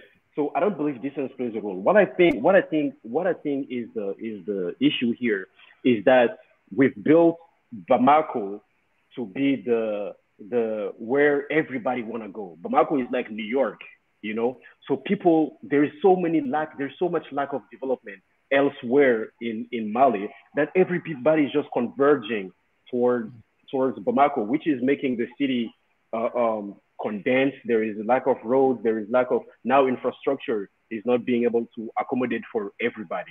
So I believe in a new city. That I've always said that I believe Bamako should be the I don't know where the industries are and everything, but we should move to another place. Mali is vast. Mali is twice as big as France, so they should have another city built with enough infrastructures, with enough roads, freeways, interstates, schools and hospitals, and evacuation system, water irrigation system that can accommodate for people. But we should start developing inside and out. I don't know if that makes sense. Yeah, I think it kind of makes sense. Like sort of a decentralization of your economy in a way. But obviously, Bamako, regardless of, let's say maybe you opt for a new city, totally new location, a new city elsewhere. Normally, they say in any country where the stock exchange lies in the country, that's where the economic hub will always be, regardless of any other Okay. city that you can build. Like if you look at this, even America, even if they try to build other nice cities or other cities grow faster than New York or LA, New York will still be the financial capital because the stock exchange is already there. And even if Correct. California has a bigger economy than New York, but as a financial hub, most people come to New York for business. So I'm Correct. not sure. So where do you think a new city will be from your suggestion? You know the country very well. If you had to Well, build as you I suggest. if I have to build a new city, I believe it will be in Picasso.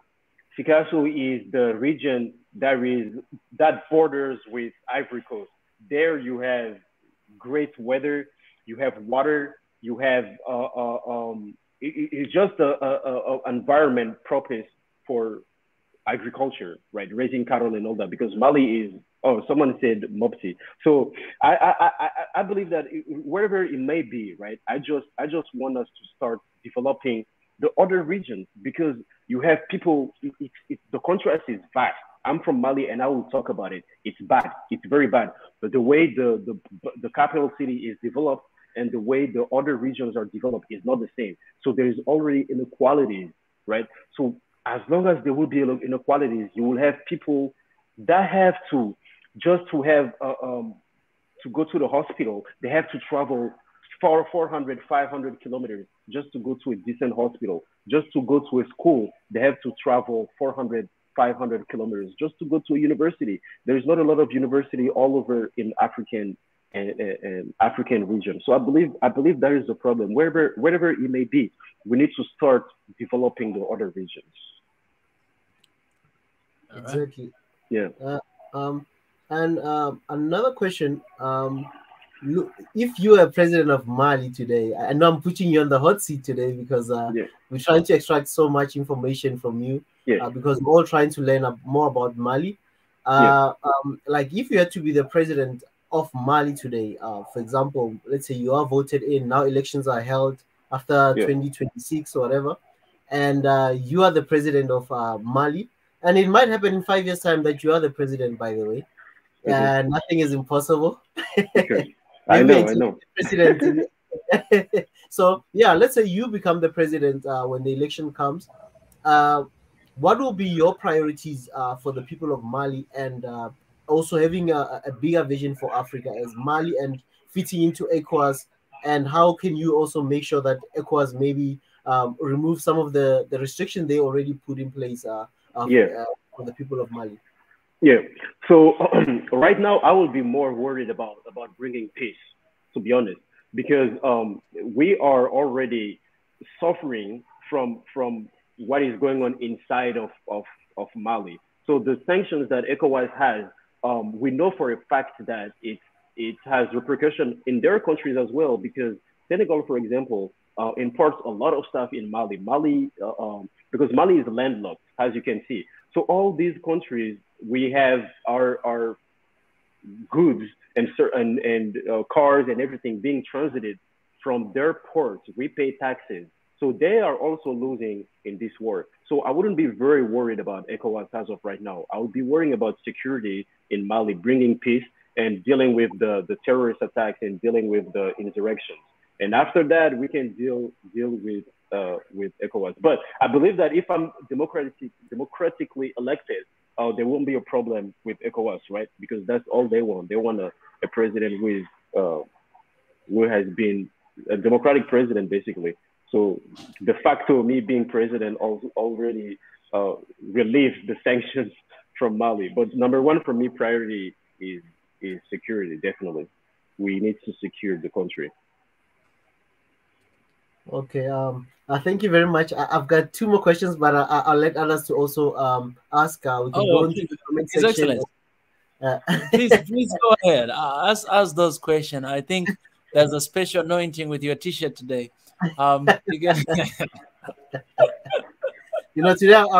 want the fresh air. I just wanted to be relaxed. I love it. I'm loving it. I gotta find the black one with those holes too. Right, brother. You can go ahead.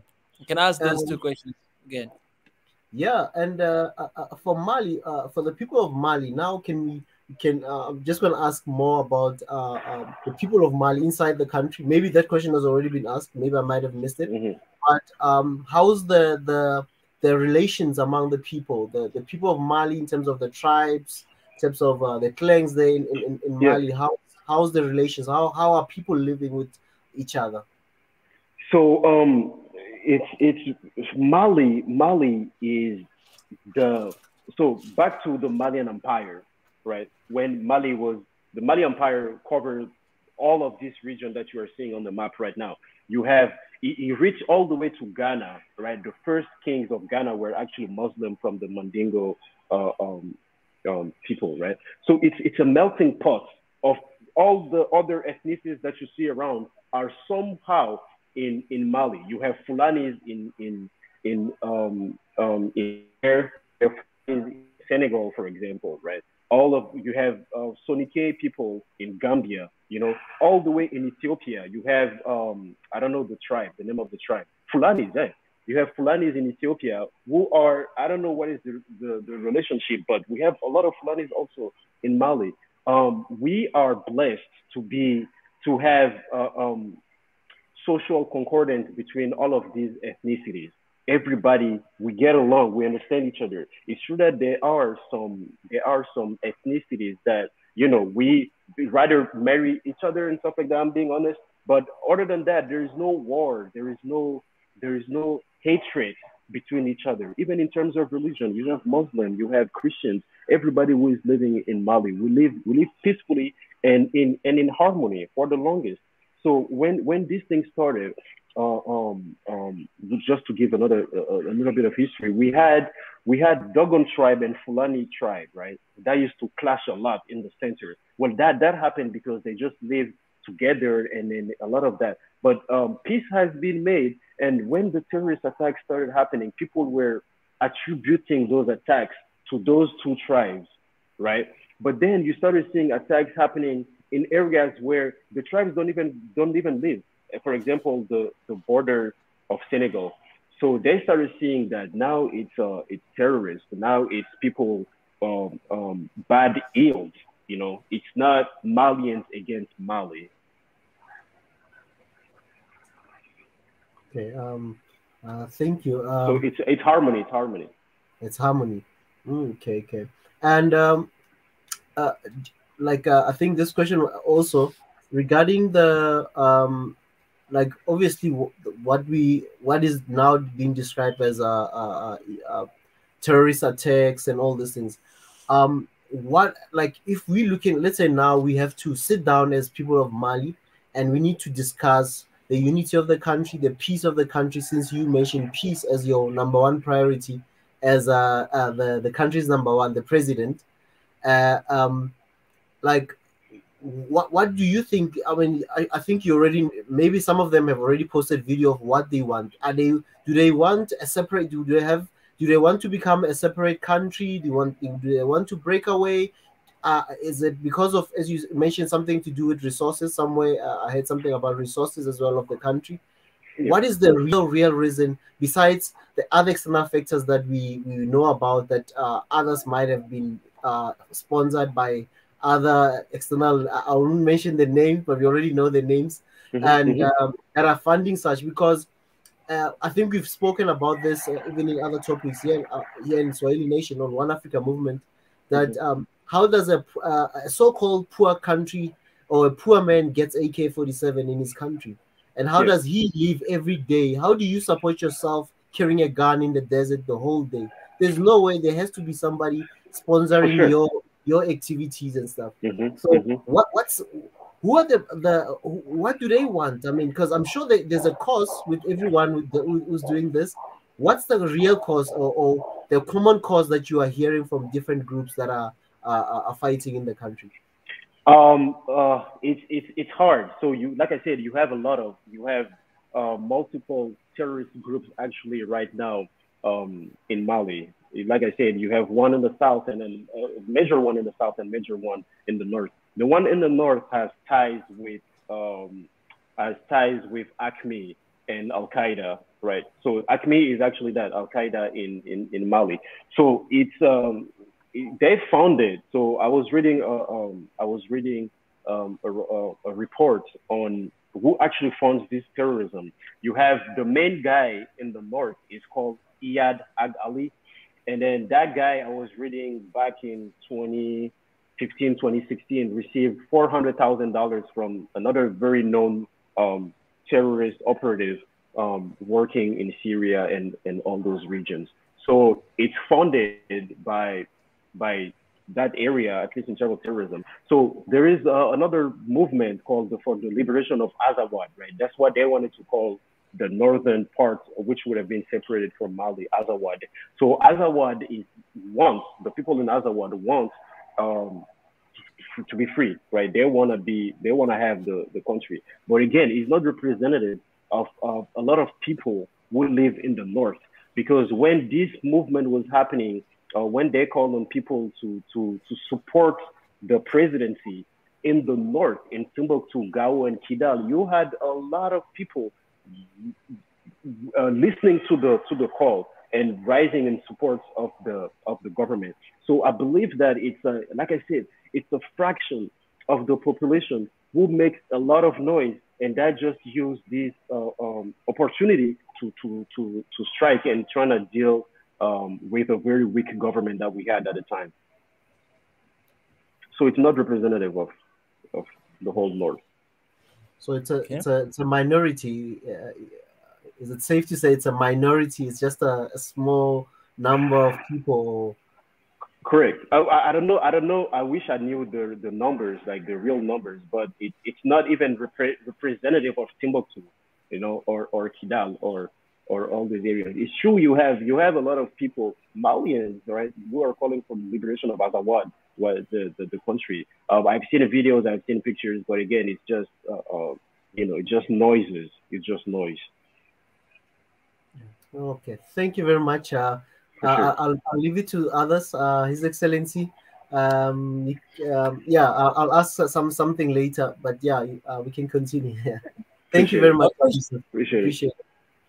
All right, I want to ask this question that is right here. His Excellency, I appreciate for your intellect questions. All right, it's good to have you here. So someone is asking here, Senuti. First of all, I appreciate for the super chat, Senuti, one of our members here in One Africa. He says, if possible, can talk more about the terrorist group. Who are they? Who is supporting them financially and backing them? Okay, so for that question, I'm literally, just yesterday, I contacted someone who lives in the north, who has been seeing the situation there, right? So I don't know exactly all of the groups. I'm being honest, right? You can't know everything. I don't know exactly who funds them and how they're getting their money. What is the motive behind everything? So today I'm even supposed to contact that person so we can discuss. So hopefully, if we have another time next time, we can talk about it. But I just don't want to sit here and talk about something that's not factual, even if I have my ideas. I'd rather have the facts before I say it. Okay. And who are they? They are terrorists. They are people who don't like Mali, who opportunists, right? We lived peacefully for the longest. Like I said, my mom is from that region. We had peace the whole time, but then you start having a lack of development. You start having poverty. That is the root of that. It's the root. Yeah. It's the lack of development everywhere in the world where people sell drugs. In every country, you have to look at. In every country where there is a problem of drug in a specific region, you have to see that area just not developed. There's just poverty in that region. In regions in countries who have terrorist attacks, Nigeria, Niger, Chad, and all those areas, you will find that the regions that the terrorists are operating are just less developed than the rest, right? When there is development, there is military presence, there is infrastructures in place to prevent those things, right? So we have to talk about the roots of that, which is poverty. It's poverty and the lack of development. That's it. Beautiful, beautiful. I have another question, in that, because I put it on the private chat, but that was something that it comes to a question. If, we got a lot of activists in Africa. And one thing that I see, yes, as an activist, you should to focus on a lot of things. But when it comes to this kind of greater thing that's coming in, do you guys as activists talk to each other across Africa? And what kind of, like, for example, there was a message from saying, are you in touch with the Ethiopian diaspora involvement in the last No More demonstration? He says, please, they can help another demonstration from Mali in front of the White House. Yeah. So, for me, any case of social injustice will resonate well with me anywhere in the world. Anywhere I fight for peace. I want peace in Palestine. I want peace in Nigeria. I want peace in Ethiopia. For Ethiopia, I lived in Minnesota, where I think they call Minnesota Little Ethiopia. They can correct me. They have a lot of presence in Ethiopia. So in Minnesota. So when the war was happening in Ethiopia and all that, there were protests that I was part of. There was discussions that I was part of. Same with Nigeria, when Free Stars and all the movement was happening in Nigeria. A lot of my friends was Nigerians, so we were talking about it, and that's when I started to realize their fight. And I'm like, it's very similar to what we go through, and that's what I want to tell every African. Whatever you go through in your country is somehow similar to what another country is going through, or they went through the same. So right now, my friends and I, we get on, there's Clubhouse that I talk to on Clubhouse sometimes. I talk on Twitter Spaces when I can. But we talk, we've been but what I see at least is that people are being very receptive to what is happening in Mali, and rightfully so, which I'm very happy about. So would you think that it should have some kind of association for the whole virtual Africa? So I do, right? I wish we could do that, but such thing is very hard. Let's talk about the African Union that we have. I really hope that when the war happened in Ethiopia, or the whatever movements are going on in Ethiopia right now, I hope that the African Union will step up, because I believe the African Union headquarters is in Ethiopia, right? So you have an African institution that is, for the lack of better word, incompetent in dealing with African issues, so that we have the UN, the United Nations, coming and operating in Africa instead of us doing that job. You see what I'm saying? I believe that the idea, the politics that the African Union should do is the politics directed towards African and peace in Africa, everywhere in Africa. It's the African Union that is supposed to be in Mali right now instead of Barkhane and MINUSMA and all that. It's the African Union right now that is supposed to be in Ethiopia helping the Ethiopian brothers and sisters. The African Union is supposed to be in Nigeria working with it, in Central Africa, not MINUSMA, not France, not Barkhane. We have this organization that is not doing what they are supposed to do and what we want them to do. So yeah, I'm sad. I'm sad when I think about it. It makes me very sad. Yeah, the influence, you know, the AU is influenced so much by the EU with funds and everything else. Correct. And they keep them busy doing something else and then really looking into the internal affairs that we are experiencing. And from this meeting, from what I heard, is going to be a very interesting meeting because there's a lot of question of about Pan-Africa. It's a package that's out there. Hopefully, they're going to be talking on a serious note and taking as an example what's going on in Ethiopia and the relationship between Eritrea, Ethiopia, Somalia, Sudan, and as well going south to Kenya's. And that stream should be, we're not going to call it having an ECOWAS, you know what I mean? We're going to be very independent from that kind of stuff.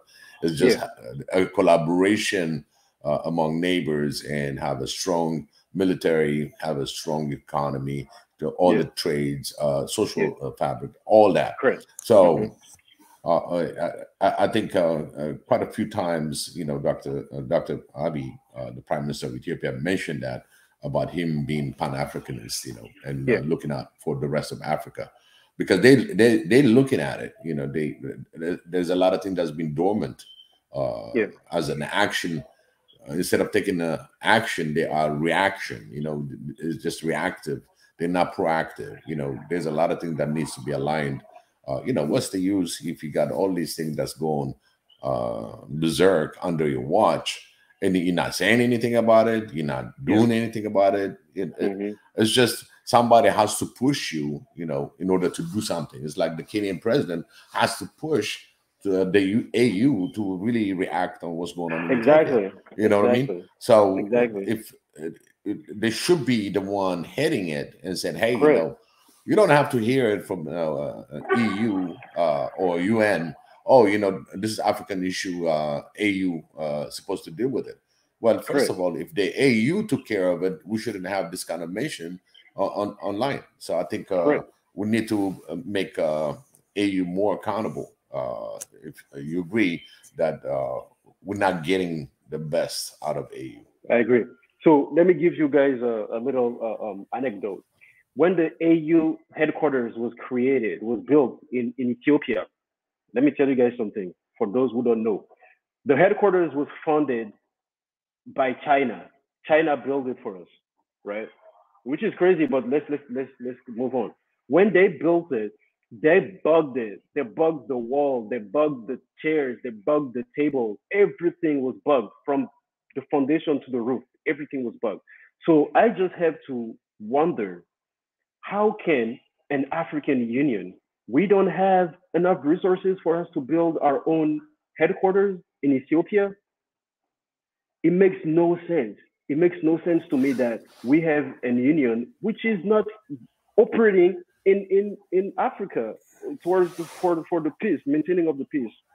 It doesn't make sense. But hey, I'm all for the collaboration, Ethiopia, Eritrea, Somalia. You know, I'm all for African countries getting together, and I hope if there is good, I hope good comes out of it. Yes, you know, for the thing that you said about building the AU, the Chinese company, right? They got caught in there. Okay, they got caught big time, and a lot of people saying, you know, still whatever that's out there, they want to rebuild a different part of the thing. The only thing that ground used to be the OAU ground, so it has a very sentimental and African independence, and that's where they built it as an AU. But technologically now, you know, there's a lot of things they found out. And it got cleaned up. Okay. Yeah, I But hope again, so. no, it got cleaned up. That's for sure. That was some other article. I didn't, Yeah. if I find it. But literally, that's when Dr. Abiy went to China. Okay. You know, I'm the host and you bugging me, you know, all over. And it's not good business for Africa nor for anybody else, because they were listening to every conversation that's going on. And maybe that's a deterrence, you know, that's a deterrence from all the African leaders not to go out there. Is a limited thing that they can discuss about, you know. But again, you know, that's something that I don't have much deep information to it, but I'm pretty sure everything else has been cleaned out. Yeah, you know. I mean, I've seen that. That's what I've seen. But I think that even just the act of allowing China to build that African Union headquarters, it just doesn't make sense to me. You know, I'm pretty sure we could have funded it. We could have put money together. It just makes no sense to me. That have you seen the European Union? I don't know if they have a headquarters or whatever. Headquarters of European Union built by China or built by Russia, built by America, Australia. It just doesn't make sense that we as Africans cannot build our headquarters ourselves. I think there's a little part of being naive and at the same time corruption. I agree. Corruption. I don't think I don't think that they'll bug the hell out of it like that. You know what I mean? I don't think they saw the money coming, and I don't think anybody thought twice about it.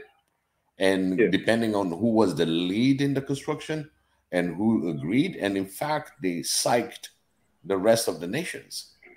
So basically, it might have a little bit of being naive because of technology, because there's a lot of things that they're supposed to be watching out when it comes to security. What kind of chair you have, and what kind of electronics is coming into the to the building. Building is building, but you got to look at the electronics. How much electronics you got, and what doesn't work. Servers. It's like the telecom giant Huawei. You know, they had a bug on the cell sites, you know, and they found out, you know, later on, everybody was ordering it. And I'm talking about, you know, Europe and everybody else didn't know it was bugged. You see what I mean? So again, you know, when it comes to that kind of project, also you see from the finance, hey, great, you know, we're getting financed, they're getting built, no problem. And at the same time, you got all the Chinese coming in, then, you know, something should have flagged it. Correct. And I think it's a little bit of being naive, and at the same time, you see the financial support, and everybody's like, "Hey, you know, China's building it. It's okay." Free. You know what I mean? It's free. You know what I mean? But there's nothing for free. Remember, Africans. Thank you. There's nothing for free. Nothing. It comes with the price. Thank you. I agree. Yeah. You know, I think, Micah, you gonna go? Go ahead, Micah. No, not Rich. You can go first. Okay. I think what we need, right? We need no more Mali, just so we had no more Ethiopia. No more. We need no more everywhere. We need no more everywhere in Africa. And I think that the diaspora is in the best position, in a way, to really make that happen. Because if we go straight to their embassies, and now it's Mali now. No, first it's Ethiopia, then it's Mali. Next, the Chadian president died in the front line. Now, I don't care if he's good or bad, but this is just crazy when you think about it. Like, Magafuli died.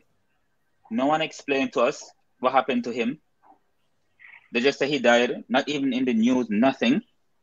No one explained anything to us.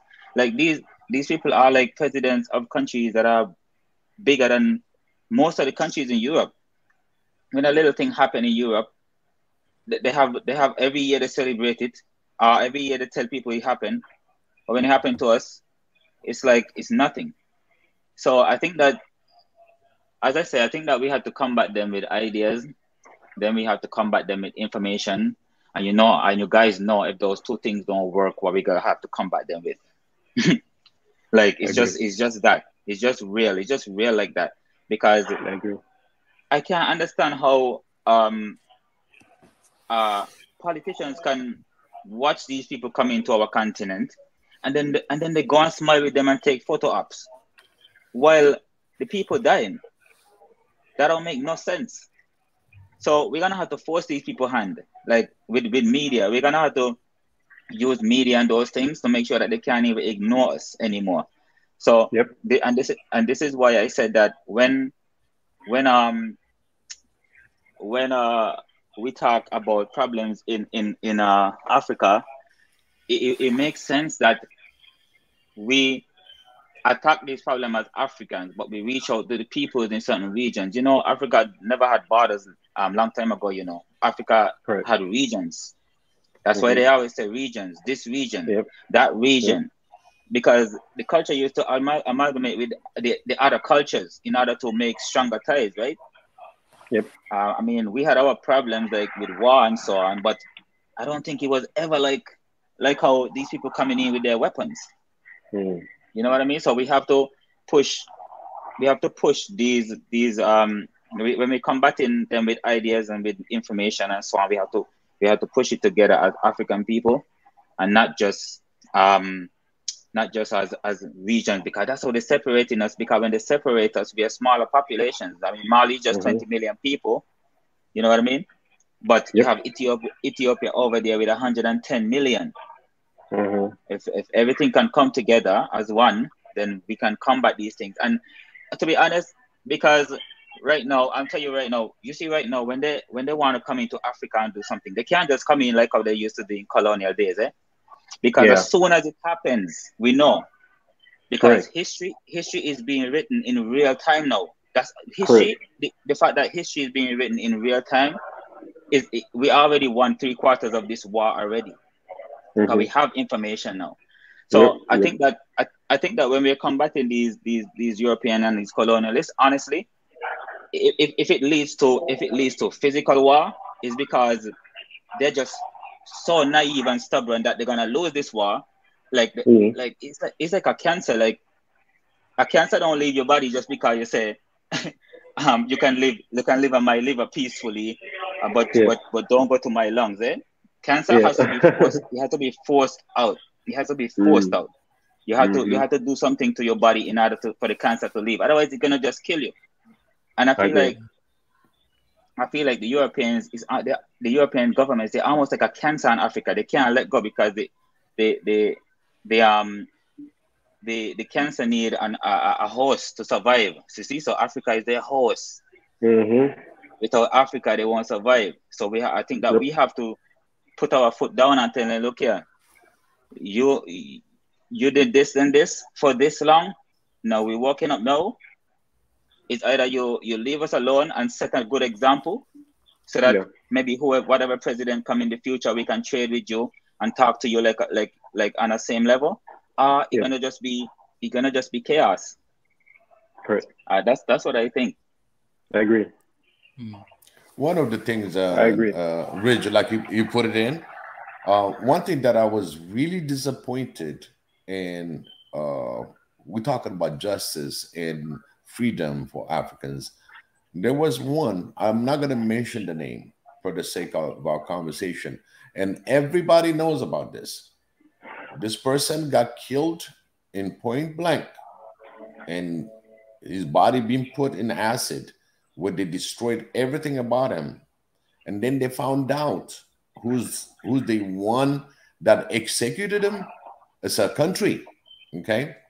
And the world didn't do nothing about it. That really, to the day, it haunts me. While you have evidence, we know who executed him, and the world didn't do nothing. Confession. The world didn't do nothing. I'm talking about the world. Nobody went out and said, "What?" This is something that shows you that money talks, and the rest of it just fall apart. And this man, this innocent man, was killed and got all the evidence, and justice has never been passed. Yeah. So imagine what's going to happen to us when it comes to Africa. I agree. So we got to be vigilant and understand certain things that we say, that we do. we have to go and do and build our foundation slowly without no interference from our side. I'm not going to be screaming something or cry wolf, and then eventually, you know, I got the real wolf in my house. You see what I mean? Correct. So I just want to add that the justice part of it, this innocent man that died, you know, and beside Christ, okay, correct. This man was an innocent man, and no justice being done, even though the world knows about it. We're all accountable for not asking for justice. We're all. This is what I'm talking about. We're all accountable. Yeah. Well, Ezra, you had another question. You can ask that to my brother here, but then I think I'll go ahead and close the session to let my brother go. Oh, you want? Oh, go ahead. Go ahead. Ezra, now you can go ahead. You had some questions. Oh yeah. I had some questions for Yusuf as well. One of the question I had was the issue of sanctions from ECOWAS. Looking at the ECOWAS, how is it going to affect like the people of Mali, like the people on the ground? Now we're not talking about politicians. We're not talking about. We're just talking about how in terms of the trade, the intertrade between the Malians and the surrounding countries like Senegal, all those countries that are bordering Mali. How is it going to affect the people on the ground? Because those are the people that we really need to be really thinking of, because the politicians can always maneuver things, but for the people on the ground, it's something else. Because some of them might have like border business where they're in the borders and stuff of the both countries. They even maybe import stuff from neighboring countries, bringing them into their countries. That's just one question. I'll just throw everything at all at once. And another thing is how us as just the normal African citizens in Africa, how can we be of help to the be another voice or reach out to the people of Mali? What do you think we should be doing? I know this is one of the platforms that we are doing, One Africa movement, creating awareness and all these things. But what are other things that we should be doing and considering doing in the future for the people of Mali? Okay, those are so yeah. So the first question we kind of brushed on it. So like I said, inside of Mali, right? People are already suffering. You know, there is a saying that is going on a lot in West Africa. It says that a dead chicken is not afraid of death anymore. It's already dead. You know, we are tired. You see what I'm saying? So inside of the country, we had they will raise cattle, they will grow crops that they will import, that they will export to Senegal, export to Burkina, and all those things, right? So Malians have a lot of businesses. Malian civilians have a lot of businesses in those countries of ECOWAS. I watched a documentary yesterday of Senegalese ports in Senegal, of Senegalese people crying, saying that, not crying, but I mean, talking about the sanctions that is happening, that it's affecting them as well. It's affecting Senegalese people. You see what I'm saying? So I want the ECOWAS, the leaders, to realize that this is not something that's just against Mali. It's against their population as well, because we have partnerships like trading, importing, and exports that goes between Mali and those countries. So I mean, we will. It's gonna be hard. I'm not gonna lie. It's gonna be hard if it keeps going on. They said that food and medicine and first necessities products are going to be allowed, but we are seeing that some of them are not being allowed, right? So everything is being done to suffocate the government and the population. So that's what I'm saying. 2 points. The first is, I really hope and pray that the people in power right now are finding other means to circumvent these sanctions. 2 is that the people in Senegal as well are also affected. The money influx from Mali to those countries is being affected. So we are not the only victim. They victimize themselves as well. Wow. And the second question I had asked, like in terms of what are other things that we should be Yeah. thinking and doing So action, like for the Swahili Nation channel this year, they we've declared that it's a year of action, action in yeah, unity, action in yeah, love. You know, yeah, so what are the things that we need to be acting on and doing as the global or the citizen of Africa? yeah. Is to scare them. Is to scare those people. Is to we have to scare them. They have to see that, right? Not only Malians are standing up for Mali, but other people are standing up with Mali or against corrupted regimes in other countries. Niger, close to Mali, they did protests in Senegal. They did protests. Right? Senegalese people they did protests because they know everybody know in West Africa know that what is happening right now is unfair. You see what I'm saying? So when we scare them, when we rise, when we talk about it, when we get together, the leaders will see, and hopefully that will make them form. You have in Burkina, I don't even understand it. In Burkina, there is war. There is attacks exactly like it happens in Mali. There are terrorist attacks. People who don't even speak the native languages to tell you that they are imported. They came from. They use this small opening again. Terrorist attacks happening in Burkina, and then the Burkinan president or the Niger president will side with all these sanctions, not knowing that what is happening. Like I said, what is happening in Mali is the epicenter of the war against terrorism. It can lead. It's like a cancer, like the other brother was saying. It's a cancer that will metastasize, right, to all these other countries.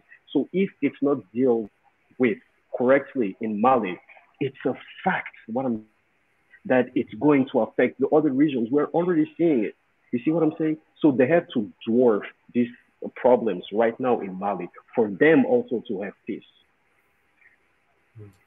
And I believe the populations, the African population living outside of Mali, are aware of that. They know that because they suffer. They know. Thank you very much, Yusuf, for your Correct. insight, and Yeah. we hope to have you more on the channel to enlighten us more about Mali. And you can even tell us the good things, the great things the Malian Empire did in the years Correct. Correct. I would love to. past. I would love to. So that would be really nice to see the I other would side of love to. Mali, you know. Correct, correct. And No, I would love to, but thank you for having me. For my closing statement is that I want us to be together. You see what I'm saying? When in I live in America right now. When the war civil rights and civil liberties was happening right now with Dr. King, right? It was happening in the 60s. So up until the 60s, black people didn't have the right to vote in America.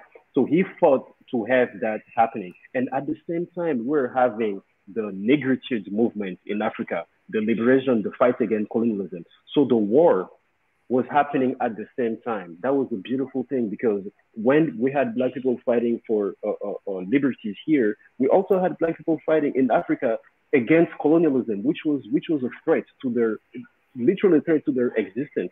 So at the time, there was understanding. You see, you will have Kwame Nkrumah travel to America. You will have Malcolm X travel to Ghana. You will have all these leaders get together and mingle and communicate. But guess what happened? You guys know what happened. Where is King today? Where is Malcolm X? What happened to Patrice Lumumba? What happened to Kwame Nkrumah? What happened to all these other leaders that were fighting for African United, one Africa for Africa? So they can't get all of us. They can't get everybody. If it's a mentality that is inside of every African, they will have to change because we are not changing. We are not coping. We're not folding. So they have to change for us to be at peace with everybody. This is not against France. This is not against America. This is not against China or anything. We are for Africa, and we want us to strive. Come on. That's what I have to say. It's you point out something very important, Yusuf, and a couple of days ago I released one video talk about. It was the video about. Let me see the title again to be very specific, because you touched very sensitive thing that it has been it has been going on in my mind. I Yeah. said this, my fellow Africans, do this to protect our lives, or do Yeah. this to protect our life. This is the video I released like 3 days ago, and it doesn't Hmm. have even a big attention. It has like less than 500 viewers. Yeah. And let me share with people because it's very important. Sure. I, I was just sitting and I was just thinking about the link is in the comment section, guys, if you want to see that video. I was just thinking, and oh yeah, maybe His Excellency, if you can see that on Swahili Nation, you can put here on the screen. Or let me do here. So the reason why I did that is it's because I've been thinking a lot, and studying all these people that have been taken down because of what they stood for. Hmm. Stood for a united Africa, stood for one loving Africa, and they were taken down. So as I was thinking about this, I was thinking that there's something wrong we have done as Africans. When you look at all the situation happens, something that we didn't do is we didn't stand with them. They were alone. They were standing there talking about this. We didn't protect them. We didn't stand with them. You can see what happened to Gaddafi and so many people, right?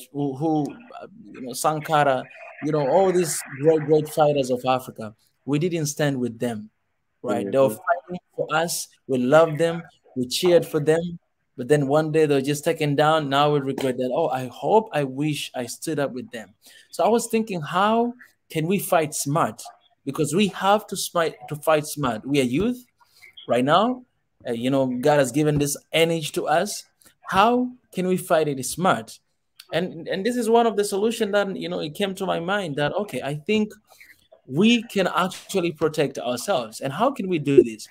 We are talking about one Africa. We are talking about this message, these sensitive issues. And I am 100% sure that they're watching, they're listening, they're censoring, they're always there, right?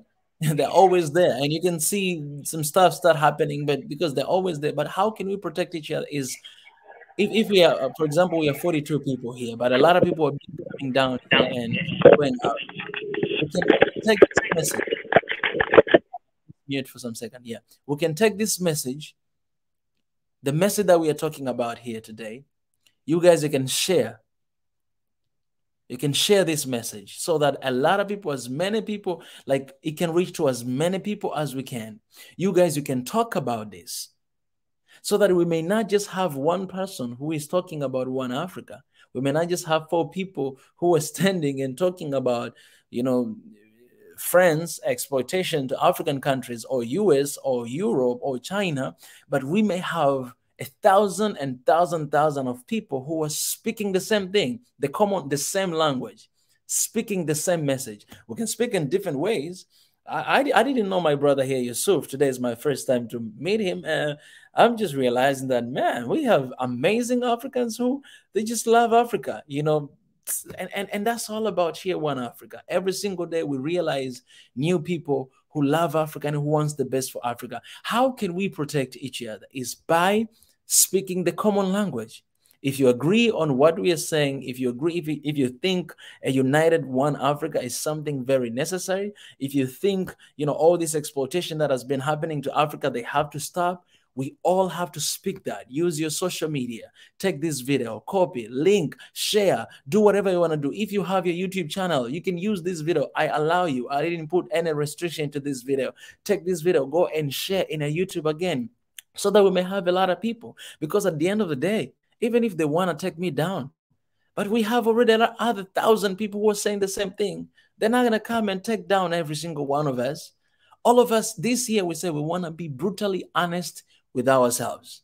That means we can address things that we are doing wrong within the country and those who are coming from outside, pressure from outside. We are going to be honest with ourselves because that's where the change begins. If we don't talk about it, nothing is going to happen and nobody's going to know. For instance, I lived in Korea for 9 years. People there, they do not even know that racism exists.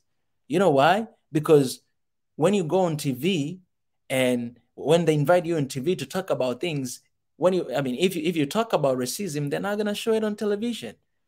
So people, they're growing up just seeing these like foreigners, talking about good side of Korea and all this good and that stuff and that stuff. That's the only thing they know. They don't know that we're actually going through hell right there. They have no idea that, because they've never seen anybody talking about it. Nobody's talking about it. They don't wanna, they cannot handle the truth. And we are in a society where our people are not ready to handle the truth. Our leaders are not ready to receive criticism, constructive critics, because that's what we do here in One Africa. Constructive critics that no, we think this is not the way and we think we should go this way. We don't just criticize, but we provide a solution that we think this is a solution. We think, okay, sanction on Mali, we think is affecting the people of Mali. Why don't you listen to the people of Mali? Because they're the one who are losing the most. They're the one who have been dying. 400 people died last year. You share with us here, 400,000. That's a huge number. So how can we do to support them, to show that, okay, Mali, we are standing with you, but we are not punishing you? Because that's how it feels right now. These are very important questions, are very important things to address. But unfortunately, we'll have a lot of people inside the country. They're not going to like this. They're not going to like what we stand for. They'll be like, okay, they're just like another movement who, like, they always stand against the government. We are not standing against the government. We are actually supporting government. We're standing with we are trying to show them the different side of the picture, that we are normal civilians who wants the best for our countries and for our continent. Please listen to us, listen to the youth. What we are telling you, we are actually helping them to say no more to all this exploitation from the West. We are standing here with them to support and to help them. But you have people who don't like what we are doing inside, but also you have people who, oh my goodness, from outside, who they're like, you know what, we got to put this to an end. So you see it in your videos getting more sense, censorship you see on Twitter or on all this social media, because they don't want this message to go out there. Unity is strength, and they don't want us to be united.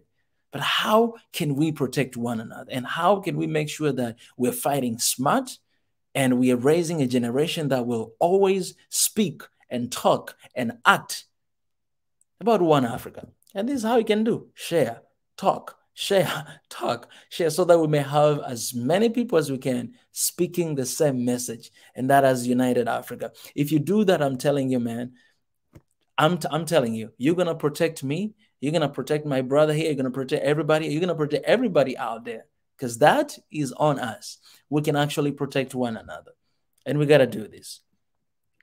That's what I would say as my closing statement. Boy. Biggie?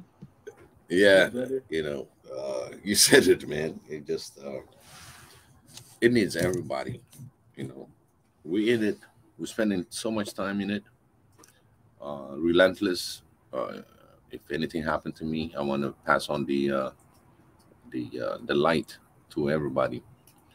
I want to say something to the youth. Okay, I'm senior, and what I want you to understand is, list everything that you know and that you experienced on 2021, and you say, no, this shouldn't happen.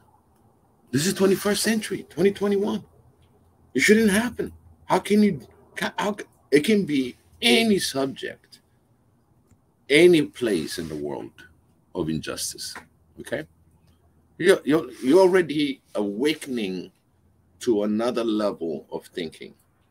Embrace this moment of really, this thing should be happening in 2022, or it should be different. So you awaken not only just things, but spiritually, we human beings, the youth, is awakened. Is saying, why racism? Why this war? Why this?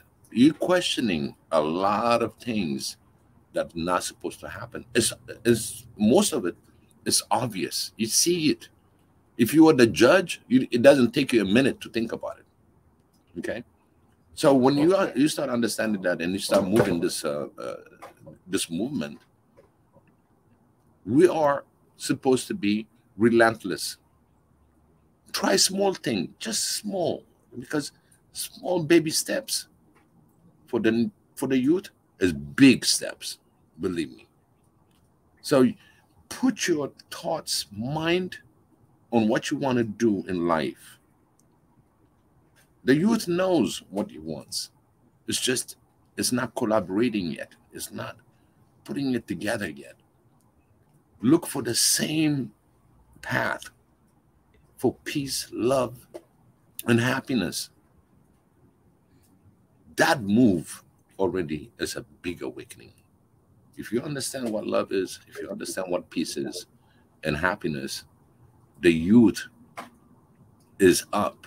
They got the technology, they got everything in their hand. It's just how to make this music to play together. Okay. What do I need for love? Love is something that is cannot describe. It comes from inside. Something that you generate because you're a spiritual being, and that's your spiritual part of it. The balance, the harmony that you create, that gives you the peace, that gives you the happiness. What is happiness?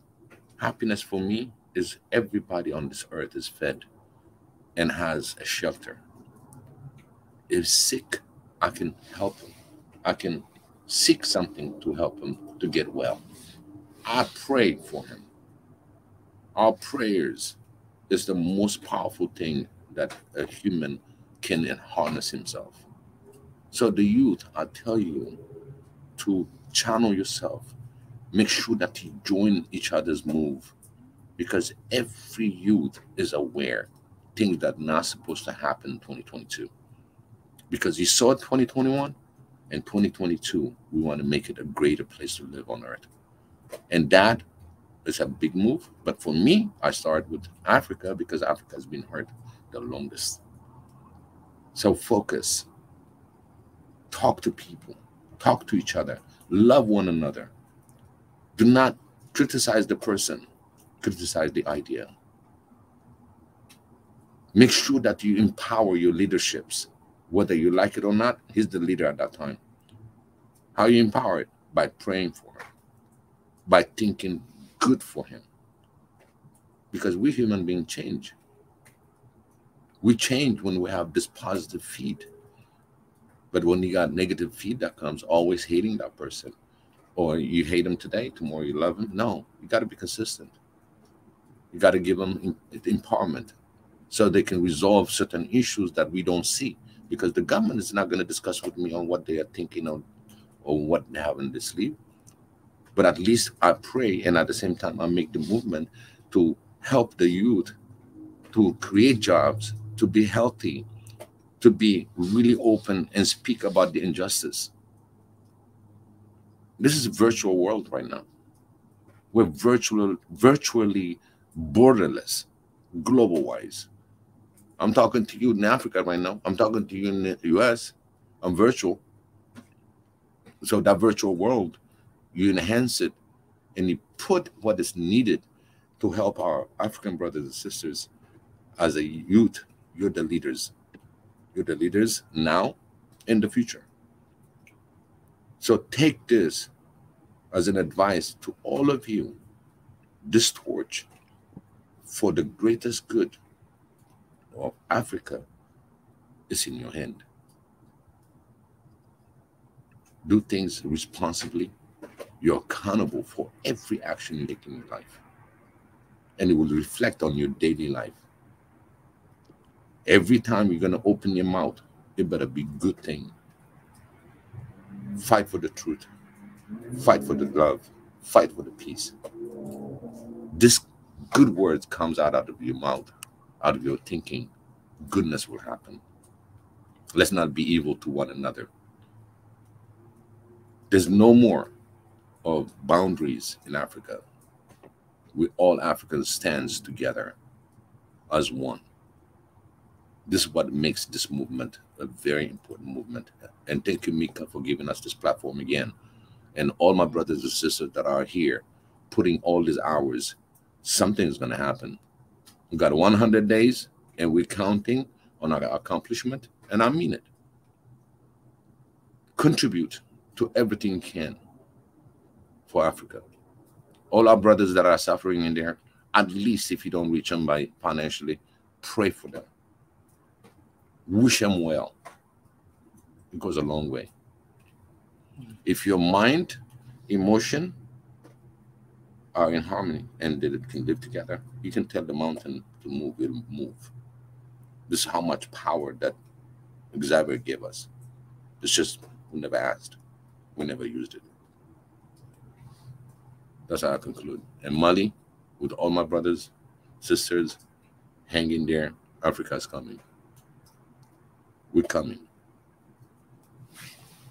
All right. Yes. The Brain, we have our brother Brain as well. He's gonna come to give his final thoughts. What up, what up, what up? Like, I think that's how Kuru says, right? What up, what up, what up? Good evening, good afternoon, good morning. I think that's Big E for you. Yeah, I didn't start that today. I was just hosting. Thank you, Biggie, thank you for your words. I got in at the right time. Is that what they say? And I heard, at least the last, but the most important part of the word, the one that sinks in. Hey, my Malian friend, how are you? It's so good to see you here and our family, Swahili Nation family, the One Africa Movement family. It's wonderful to have Mali represented. We had Malians represented last time, and there's such a similarity between Mali and Ethiopia, and I don't know if you notice that both countries of significant history and significant impact in Africa, and not just. I mean, a lot of Africa has history. No, don't get me wrong on that. And a lot of histories I've read about great histories that have been destroyed or that have disappeared to make it look like they never existed before, right? But the difference is that Mali, like Ethiopia, has made sure a lot of that history has been reserved in some form of artifacts and the music and the stories that people tell in Mali, and then the folklores, and then the buildings that you have that you go to Bamako and Timbuktu, you have those symbols of great Malians empire. So I mean, Mali, we pay homage to Mali because that's where education, the concept of education, the notion of education was perfected before the others stole it and pretended as if, started from Oxford. I mean, university education and the education center and centers in Mali. So I am talking about all of this history. Is just to remind Malians, they're not just fighting because they are suffering something here.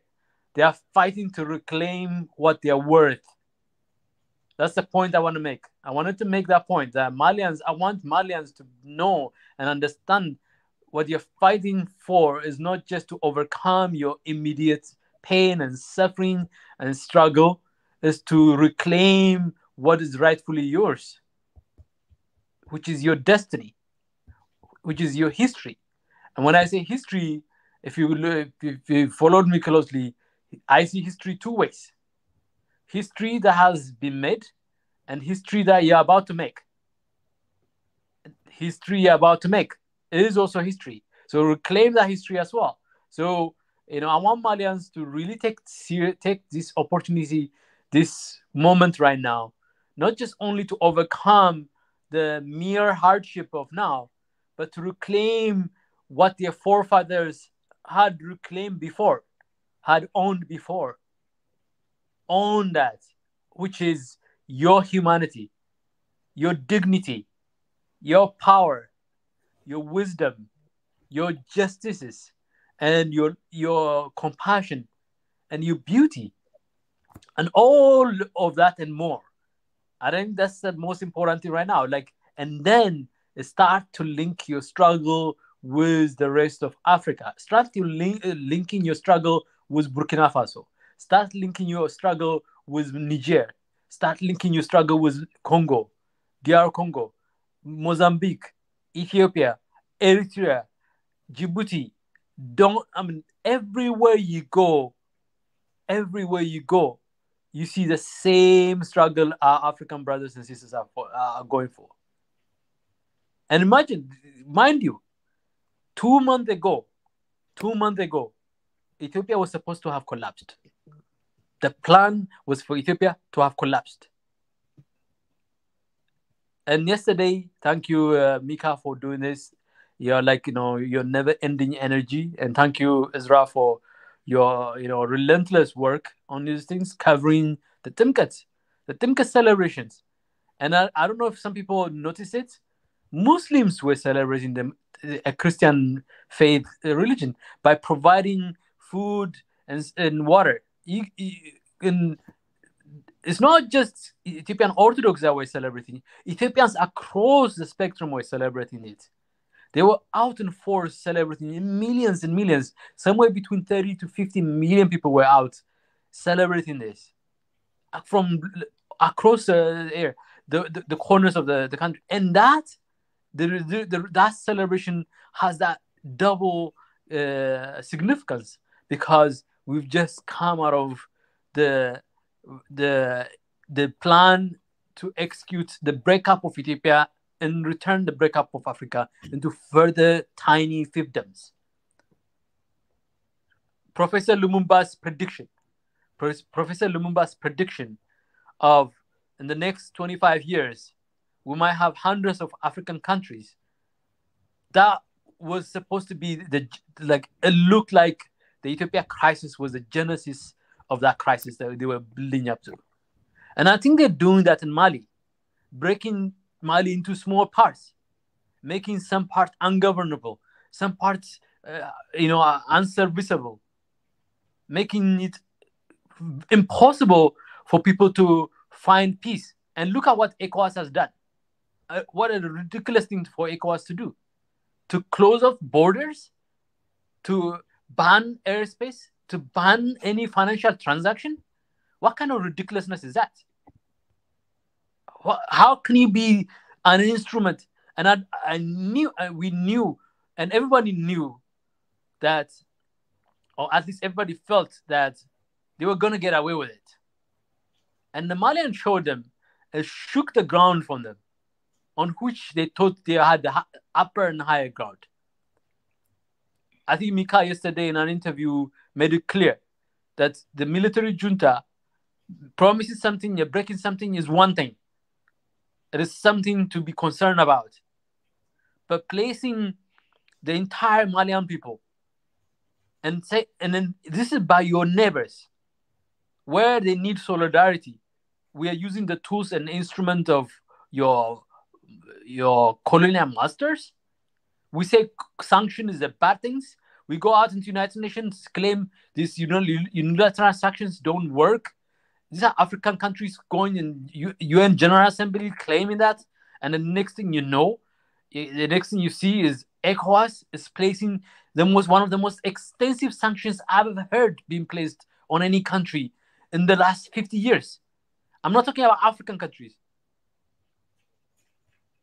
The United Nations has not even gone that level of detailed sanctions of how to strangle a country into submission. And the good thing, it's not necessarily a good thing, but the good thing is that Malians are not so wealthy that this thing is going to hurt them.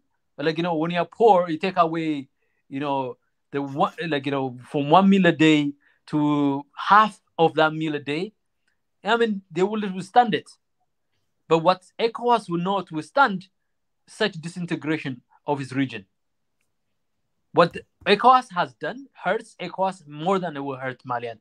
Malians will hurt right away, but ECOWAS will have no credibility in the future unless it comes back and says that we will stand with Malians and support Malians' aspiration for democracy, but we will first provide them the security. So step up and provide security.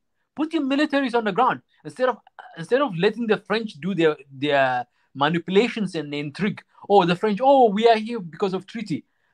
and then you look at and review the treaty and how well they respect and follow the letters and the spirit of the treaty, and then you ask the Malians about that. You ask the Burkinabes about that. You ask the Senegalese about it, the Ivorians about it, whether the French follow what they sign on the piece of paper. They don't.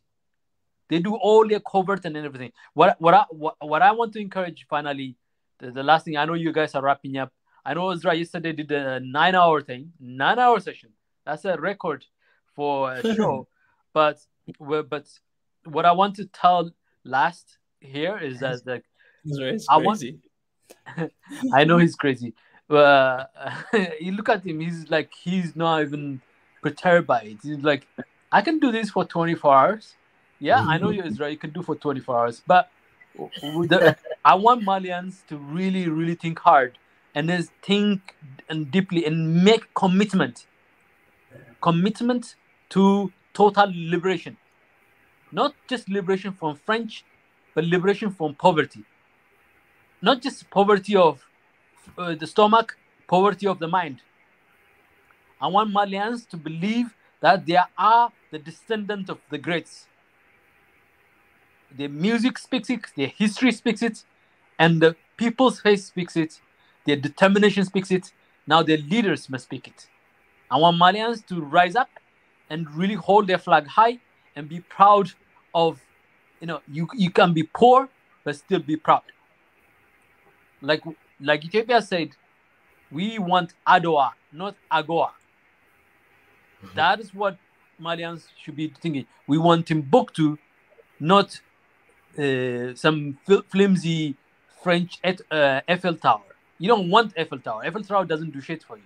So I want the Malians, and I ask the Malians to really strengthen up and be extremely motivated for the opportunity to really liberate themselves, and link that liberation struggle with all other Africans that are struggling the same way like you, from Sudan to Mozambique, from Mozambique to Niger, and everybody in between, everyone in between. Everyone is looking at Mali right now. We've been looking at Ethiopia for a few months now, but the baton has been passed on, interestingly, from one set of green, yellow, red to another green, yellow, red flag. So Mali, it's your turn, and we are with you every step of the way, and we will make sure that you are given what you're worth. Your worth is much more than gold, the gold that the French have stolen from you. Your worth is your humanity, and humanity deserves freedom, liberty, and opportunity. Thank you again for showing up. And with Mika, I know you're doing an incredible job. We are not always there to support you as much as we should be supporting you, but hold in there, and your your time will definitely come. And but you'll be surprised. A lot of people are reaching out to me through you, and then some of those people are reaching out to me is like people that know me before, that they didn't know that I come to the Swahili Nation. So thank you for putting me back on the map. You call me the brain, but I think the brain is sitting right in front of us here, doing all the work that needs to be done. So thank you so much. Okay. Appreciate my brother. Well, before I let you go, guys, I want to address something here because I think it's very important it happened here. And I just want to put this stand out there so that we may all be on the same page. And I want to address this direct to, I don't know if it's my brother or my sister, the Jamaican. I want to address the comment that you put earlier. And I replied to that, but I want to elaborate why I said what I said. If you guys haven't seen the comment, but it was a comment, to Islam, and this is what he said. He said Islam must go. When you when you think this way and when you address something like that, you're not addressing to the religion. A religion is people. You're addressing to people. So basically, you're telling 94.84% of Islam people in Mali, they must go because they believe in that. They have that faith in them. If we have this kind of mindset, this is what causing division in Africa again and again and again. Yes, everybody has a different opinion towards religion, either Christianity, either Islam, either those who don't have a religion. Everybody has a different opinion about that. And maybe you don't believe in anything. That's your opinion as well, right? Nobody is going to attack you or say anything to you, no. But when you think this way and when you say things like this, me personally, I'm not going to overpass them because that's not what we stand for. That's not our message. Our message is about unity. Regardless of religion you have, that is your thing, right? And when you address something about that, then you're addressing to people, those people who believe in that. So it should not be okay for you to say things like that. You should think about those people who believe in what you say, in that thing. How are they, is this going to bring the unity that we want to have? Is this being all loving towards your neighbor, towards your brother? Is this going to bring peace towards one another? That's what we should think about when we want a united Africa. If you don't want, I don't know. And I just had to keep as long as I can and not to block you or whatever, because I wanted to address this to you to understand why I said what I said. Because when you address something like that, you're addressing to the people and not really, you think you're addressing to the religion, but you're addressing to people who believe in that. So let's be careful and let's extend grace towards one another. Let's be careful with people who don't worship the same way we do, don't believe the same thing we believe. Let's be respectful towards them. That's what I meant. Mika, I mean, look, I saw that message and I thought it was horrendous. And I think some people don't know a lot of stuff, and you just want to say, you just have to say stuff to feel important or relevant, and then that's fine. But look, if you go to Mali right now, do you know who's feeding the poor? Who's feeding the poor?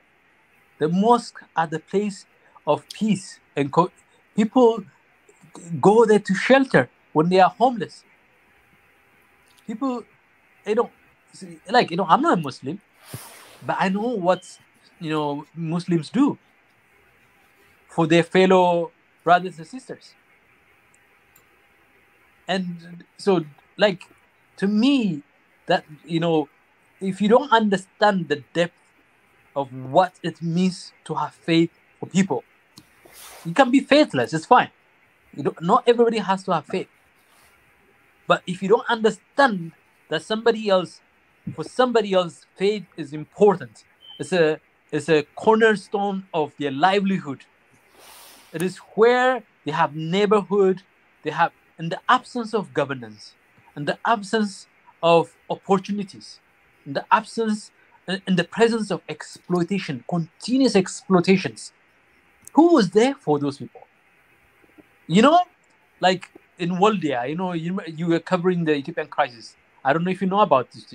In Waldia, a Muslim cleric and the head of the Ethiopian Orthodox Church refused to vacate because they were high-ranking officials serving millions of people in that area. They refused to vacate under the occupation of the TPLF. They said, let them kill us. We will stay behind. And the two of them worked together. The Muslim cleric and the Ethiopian Orthodox Church patriarch for the area worked together, put their own personal savings, went out of their way to find food, to beg for people who are about to be killed or attacked by the rebel forces, because the rebels had a little bit of problems having to take actions at such high-level ranking officials, because it would put their international image at peril. They would attack the vulnerable, but those they considered to have a degree of prominence and know how they couldn't target them physically at least. But these people took risk, and they said, "No, we're staying behind." And then, so for somebody else to come and denigrate that is telling people who are suffering, those people who are vulnerable, who don't have anybody to fight for them, they don't have government that are strong enough to stand for them, to protect them. And so to denigrate that is to not understand that. And to not understand that is to really disrespect them. In return, you are disrespecting yourself. When you disrespect others, you disrespect yourself. Because when you disrespect humanity, you disrespect yourself. You are in common with your humanity. You don't have to be in common with religion, but you are in common with your humanity. You are in common with the things that are common with us. You breathe the same air, oxygen that everyone here breathes.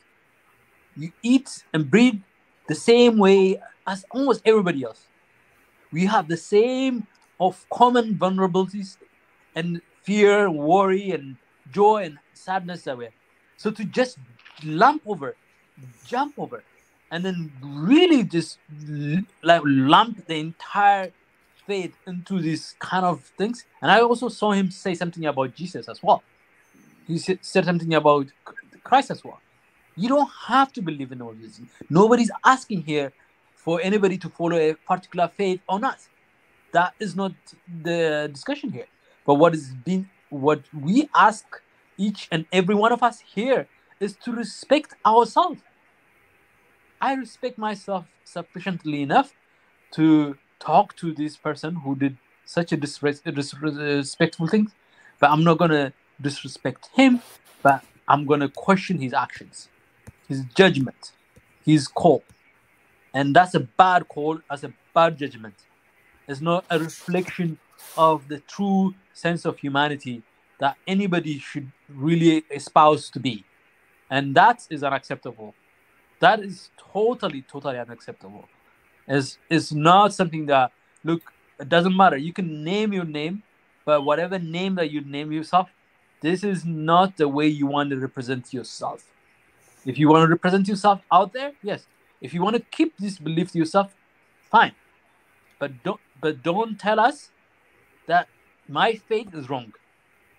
Even if I'm wrong, you're not the one to tell me. Let me figure out myself if I'm wrong. And for those Malians and then who are Muslim, for those Africans who are Muslim, huge number of Africans who are Muslim. Huge, massive. And those Christians who have also a different faith, and those who don't have faith, whatever, know that this platform stands for respect of all faith.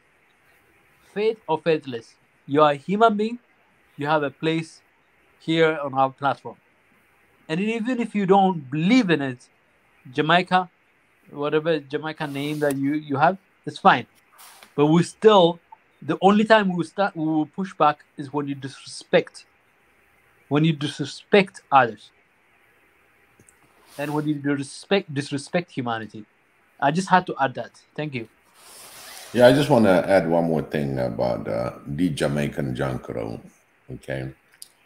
One of the thing is you can put all your opinion. This platform is to help all of us, or help ourselves as brothers and sisters, as an African. And I always mention when it comes to religion, this is not the platform we want to talk about religion. And I always said religion is personal, and you can keep that to yourself, not tuning in on something that you want to. If you want to put your ideas, a way of doing, like you say, listen on one tune, whatever the Carl Nelson. Guess what? You don't have to put the religion aspect of it to show me about religion. I personally, I have my own religion, and I don't want nobody to come in and tell me, hey, your religion is false, or you're this or that, because I'm not just about religion. I'm a human being that's been created, and I'm here to exist, and I exist because you exist. But if you're going to say no, basically you executed me. So that means for me, there's no there's no place for you on this channel. I'm sorry to say, I'm blunt. You told me we're going to be brutally honest. That Jamaica junk crow, keep the junk out. Okay, I'm just going to tell you that. We're not going to be accepting this kind of comments because you're not real. You're not a person. Maybe you're a computer for me, as far as I'm concerned. But if you're a human, you wouldn't start your conversation when it comes to religion. So stop badgering religion and stay away from this channel. If you got something good to contribute, come with it. But I see where you come from. I'm sorry. I usually criticize the idea. And this time, this is one of the person that I would say, hey, the idea, the person, the whole thing is a mess.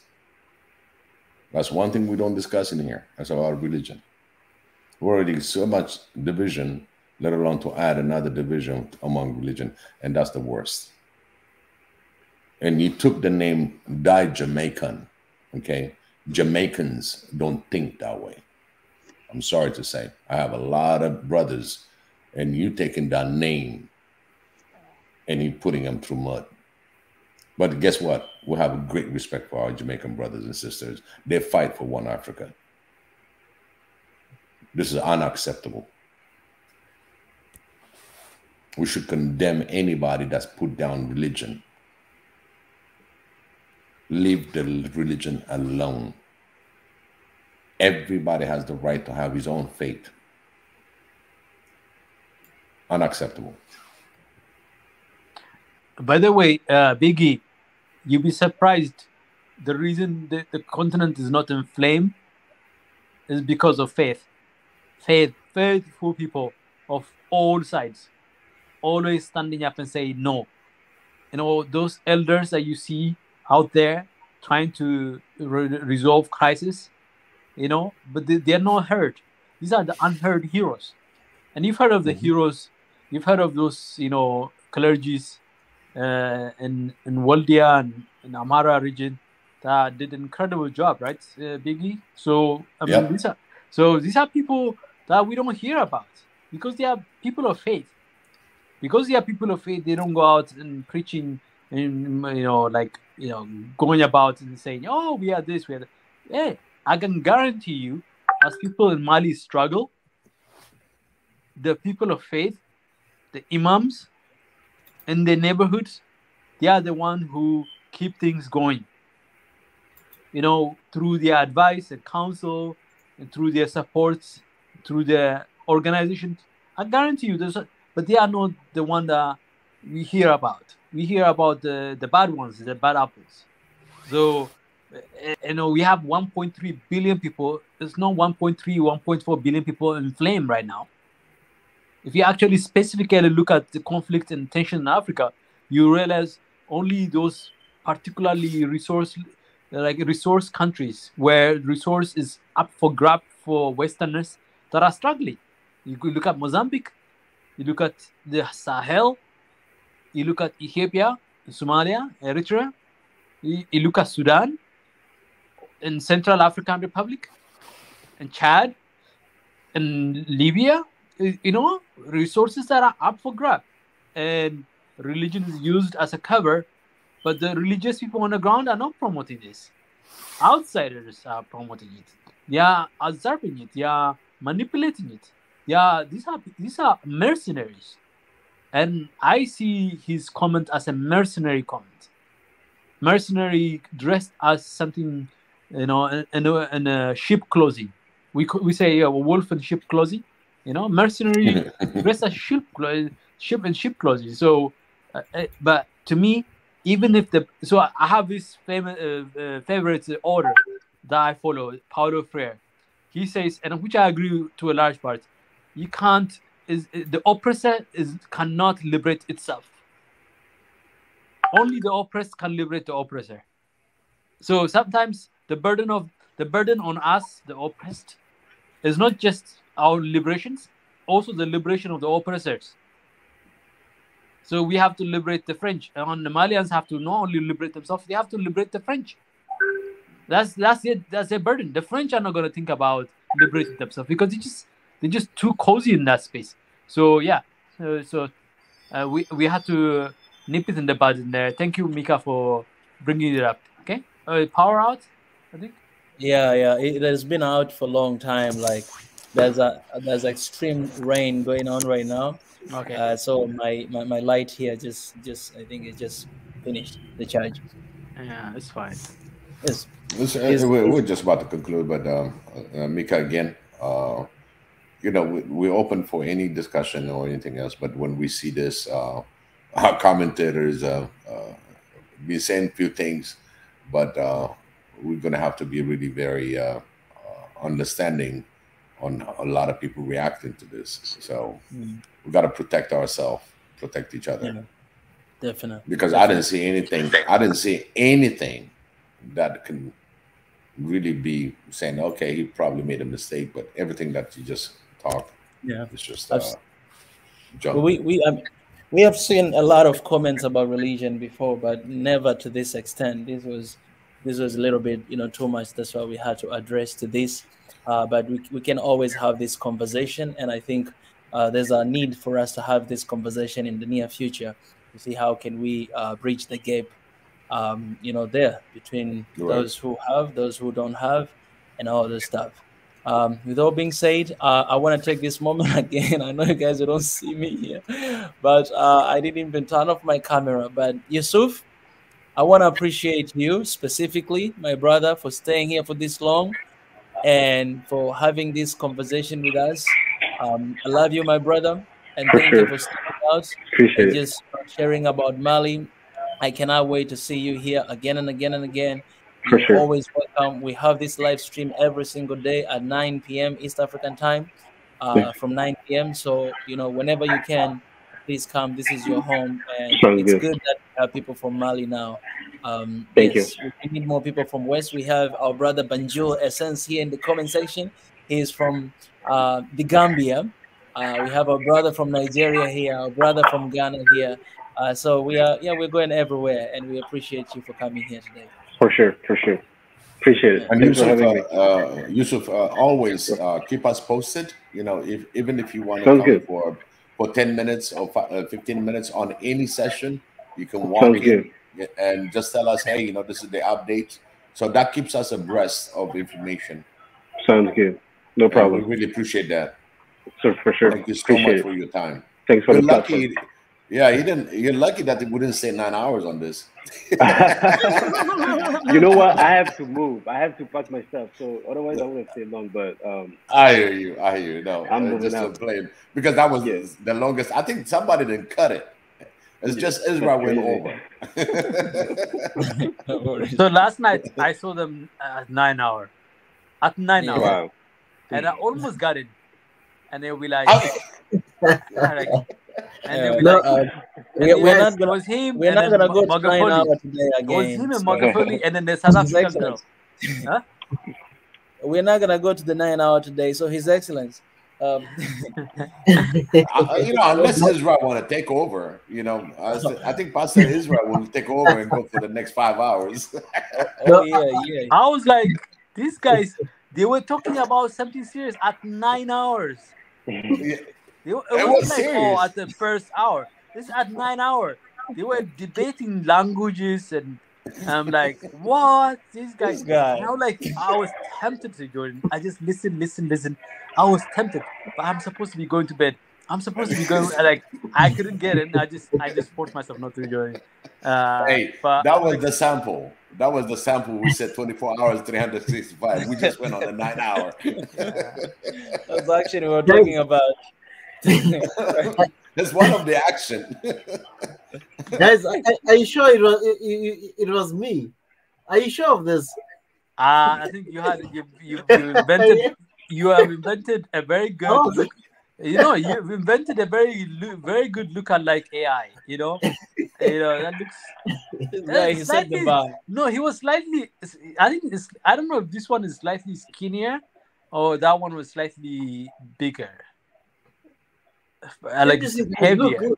This is like slightly skinny. Can't you see? You see this? It's just floating. I don't see the muscles. I don't see them today. I don't see the muscles, the usual muscles. I don't know if it's you. It's a mannequin, I think, right there. That Ezra, go ahead, man. Uh, we need to let go. We need to let Yusuf go. yeah, Uh, yes, Yeah. if All right, guys. Thank you so Appreciate much. you guys for having me. Thank you, and then hope to see you guys more often. okay. oh Absolutely. yeah, Sounds that's good. the spirit. Merci beaucoup. Merci, merci. Merci beaucoup. Enchanté, hein? Bye. Enchanté. Enchanté. Ça marche. Okay. I don't know how you did that, Mister His Excellence, but His Excellency, I didn't realize. I blame Wendatenzi. I blame Banjul. They are the culprits. I blame these are the culprits who were here last night. I was sleeping that time, guys. You know, when I said bye, you know, I thought it was over. You know, I thought it Oh my was God. over. I like the comments. So 9 Oh, yeah. hours, man. I had no idea. I had no idea. Yeah, two that ladies. was. You guys were that cheating was- on your husband, on your girlfriends, or your wives. You were cheating on your I wife on Swahili Nation network. I had to leave, you know, and I told him, I said, I'm just gonna, you know, it was over, so I just said, okay. And hey, the only is laughing already. I blame But, the only as well. That's crazy. very, How- very interesting. Yeah. I was gonna call back, you know. I'm like, hey, wait a minute, is this for real? Or is this thing is still not running? You know, I wasn't sure. I hope you. I hope you didn't sleep on the couch yesterday. Oh, Yeah, he did. Someone said He so. did. Someone was saying that hey, are we did we fight with our wives or our girlfriends or something? Oh, there you go. I blame Wendatenzi for this. I blame Banju. I blame the only. They are here. The culprits are here, guys. They're here. Yeah, I see that. I see that. Yeah, like, this is usually this is the time some of them they come right now, and then they'll be coming on the live stream, and then we'll start the session all over again. Actually, that was Israel. That was Israel, and actually, I started it to bring the only because she commented something, and I'm like, oh, let's bring, let's, and we waited. just hand it over to somebody else. Okay, just hand it over. Mika, just hand it over. Give it to Biggie right now. Okay, let him talk over. I don't know if Israel can still do another 10 hours. No, he looks All like right, he's rested. Yeah, yes. He looks rested. He's on tank top, you know. He already worked out and everything, you know. Guys, it's empty now. I mean, like, which lady is not going to? Which lady is going to resist such a view? You know. Oh, by the way, you had a message, Mika. Hey. You got a message from Lulit earlier. I don't know what happened to her, but she said, "You're going to marry me." I saw she added her picture, the profile picture on her. I saw that comment. Mika has missed his chance to marry a beautiful Ethiopian woman. He was supposed to go to Lulit want to marry him. Timkat. Timkat is the time. Biggie Lomi Borrower. Yeah, you didn't see his Lomi. He put it on WhatsApp. I know, but like it doesn't work on WhatsApp. You have to be really there and really like. I mean, these days Lomi is not. The reason that we use lemon for throwing at ladies because it lands softly, right? But these days the ladies they don't respond, so you have to use a stone, real hard stone. Just make sure you don't hit something that bleeds. The brain. Yeah, that was easy. Why do you think it's just only Orthodox people who come out? Man, the entire country comes out because, like I would say, a third of the population that comes out that's not unorthodox is because this is a moment to catch your next wife. Opportunities. How do you find like a Muslim marrying an Orthodox, a Protestant marrying an Orthodox? How does that happen? That's a lot of them in Ethiopia, by the way. It's not to create controversy here, but No, it's just a lot of throwing it's a fact. lomi. Yeah, Lomi. Lomi. You Lomi, guys- you are you guys- aware. Aha, aha, aha. You know Yeah, that there's song? a song. There's a song. You missed Okay, that let me chance say now. this. Yeah, I miss myself, man. I'm going there. Now, I'll no, go you- there. When are you going, by the way? Even if there's no Team Kid, I'll just go there and I'm gonna go with my lemon and something a You're lot gonna of be- lemons. Then it become a harassment. You see, all liberties become harassment. Okay, you asked me a question, Ezra. I still don't know at the moment, but I am trying. I'll talk to you. I'll tell you a little bit in the, Okay. what's up. But I'm trying. Everything that I can, to make it possible. It's out of my control. That's why it's not happening. But I'm gonna try again for the fourth time, and I'll keep trying. I'm not giving up. I'll keep trying. If you Trying can until manage to go if you can manage to go and cover the African Union summit. Wow, man. that would be nice. So what you could do is that work on getting credentials, press credentials. Like so, That'll be pretend as very if you're going to the next couple of weeks, or the next week or so. Pretend that, and then go out and then apply for credentials, and do whatever it is to get credentials. Okay, social media, people go in there, and it'll be so. Then you can cover. You missed out on some big stuff, but the African Union Summit is big in Ethiopia this year because there were plans to make sure it was like Ethiopia doesn't host it. So they foiled a plan in Ethiopia. I think the government announced it the other day. I don't know but they did it in Amharic. It's interesting, like how Abiy was praising was putting up a 2-page letter.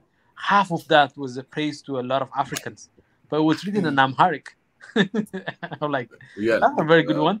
Like written in Amharic, but addressed to fellow Africans and blah blah. But I don't understand that guy sometimes. Yeah.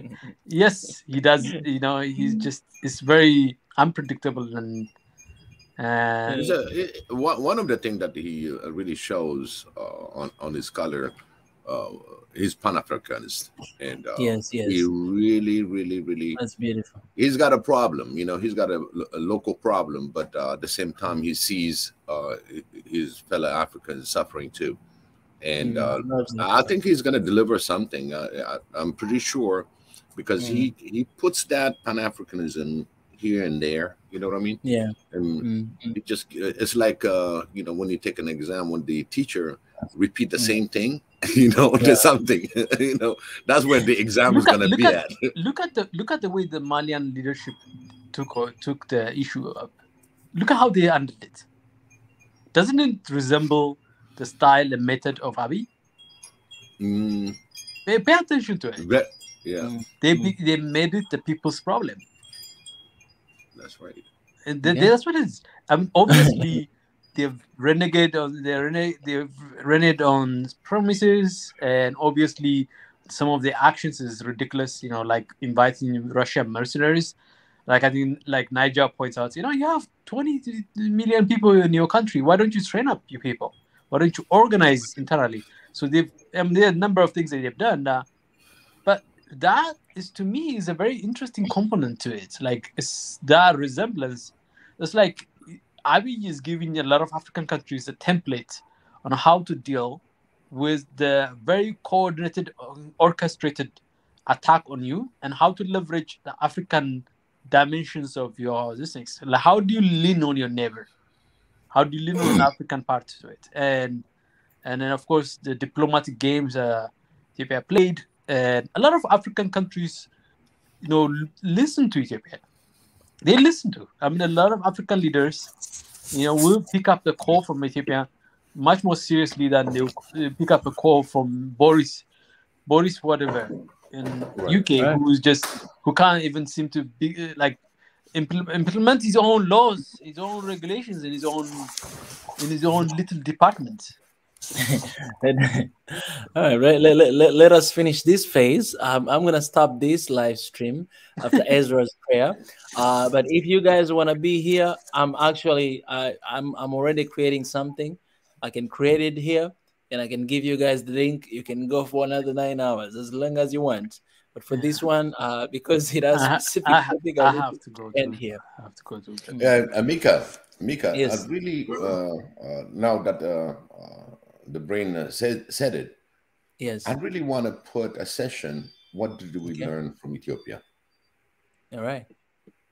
I think we'll go through the whole 9 yard of what we want to see in Africa, because it touches the economy, it touches the military, it touches on a lot of subject within 1 year. To be able to bring in this many people to fight for the same cause, that template should be understood throughout Africa. How did he made it happen?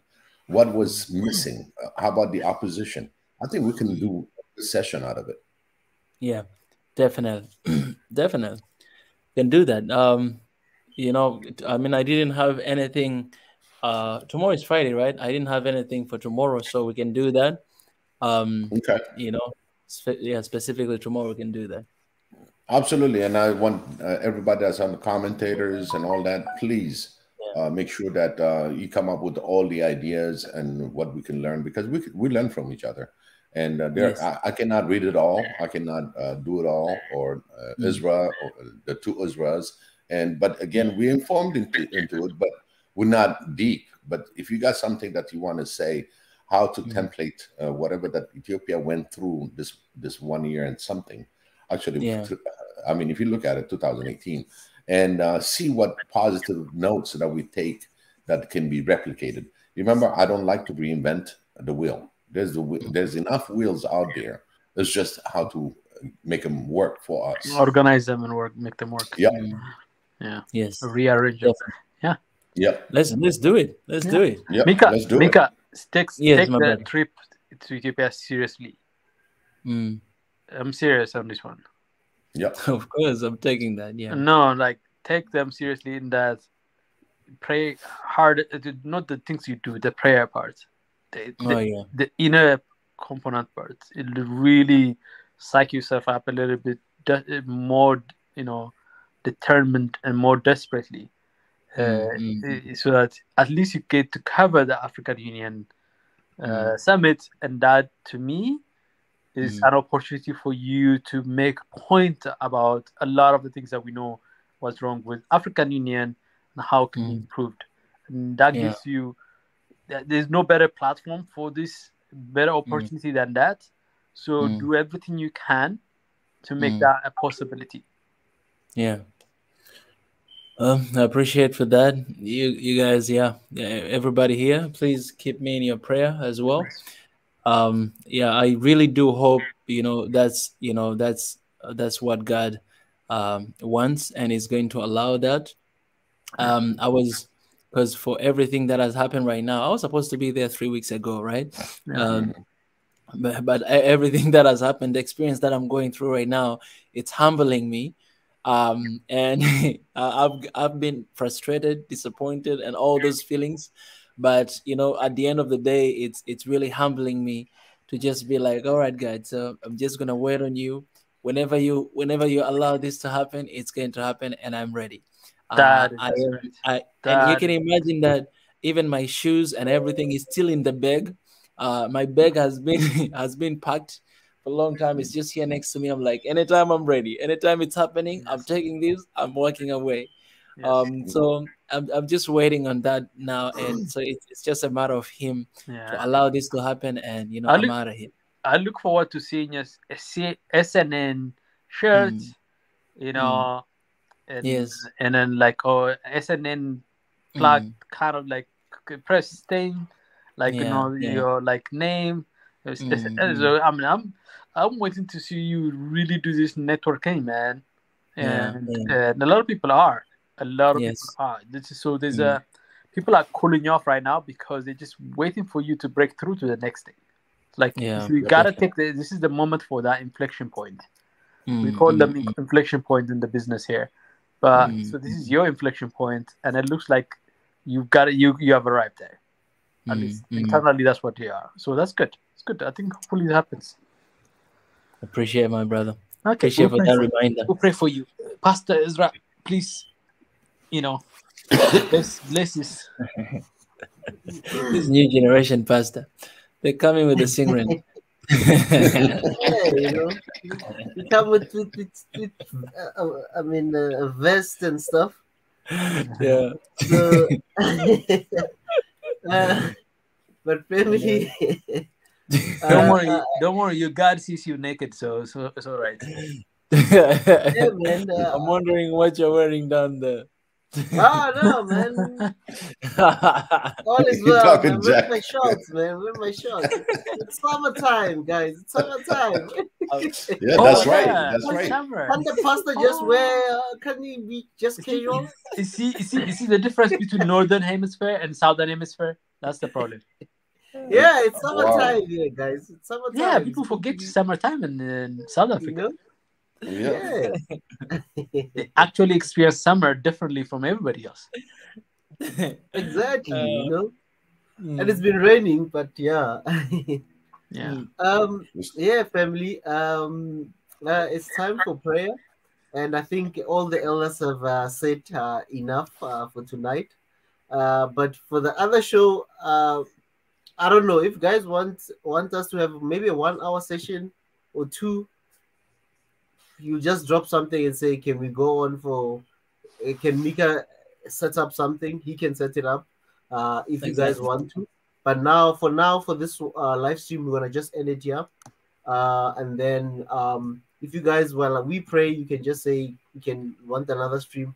Then His Excellency can just set it up for you. Then we can start another session for maybe 1 hour or 2 hours. Then, we say shalom. Beautiful. So, okay, we can pray, family. Thank you, Father, for the country of Mali. We pray for the people of Mali. We pray for the peace of Mali. We pray for the prosperity of the people of Mali. And we pray for a government, a strong government. We pray for unity in the country. We pray, Father, that those warring factions in that nation, Lord, will come together, sit down and resolve the issues of Mali and build Mali up in Jesus' mighty name. I bless each and everyone who's joined us today. I bless everyone who has been on our comment section, who has subscribed, who has liked, who has shared the stream. We pray, Father, wherever they are, that you protect them until we meet again. In Jesus' mighty name. Amen. Amen. Amen. Thank you. Amen. Thank you. So, yeah. Hey, by the way, just a little comment from African agent. He said he's been collecting lemon for Mika. Okay, legend for change. So you'll get lemons outside. We have to ask African lemon. Is he collecting the one that were already thrown? Or No. No. I don't want the used one. I don't want No, these ones. No, it seems like they ran out of lemon. Now he's getting more lemon. Remember, the Tinka just passed. So they used all the lemons. Funny. That was good. And family, please subscribe. We are on our road to 200,000 this month. Please subscribe. Hey, Mika gone? Can you share the subscriber base? Oh yeah. The second. I like the TV in the background. Yeah, this is the YouTube. Normally, I tell His Excellency that sometimes I'll be just listening, doing other things, and I'll put it on the other screen and I'll be doing other work. Remember what I told you? You really, right now there, you really look like, like Anderson Cooper. Like, for real. Like, look like from SNN. The sport room, right? The sport room. From like, it looks like we are, we are in the aware of it, right? So he's reporting from his room, hotel room. Yeah. Wow. 196,888. I like the number. So like 888. just over three grand. Yep. Well, we're getting there. We're getting there with the 20th. It said You we got what you 5 need more to days do. that I was saying. You know what you need to do. We need to serve up the 196 with something. We need to give them something. When they get to 200,000, we need to give them something. Yeah. So we got the next 200,000 will be launch on these new ideas that you're hoping to do. So Yeah. Hey, don't go that far. So we got 196,888. Just send them a shout out saying each of you bring 1 subscriber. Okay. That doubles.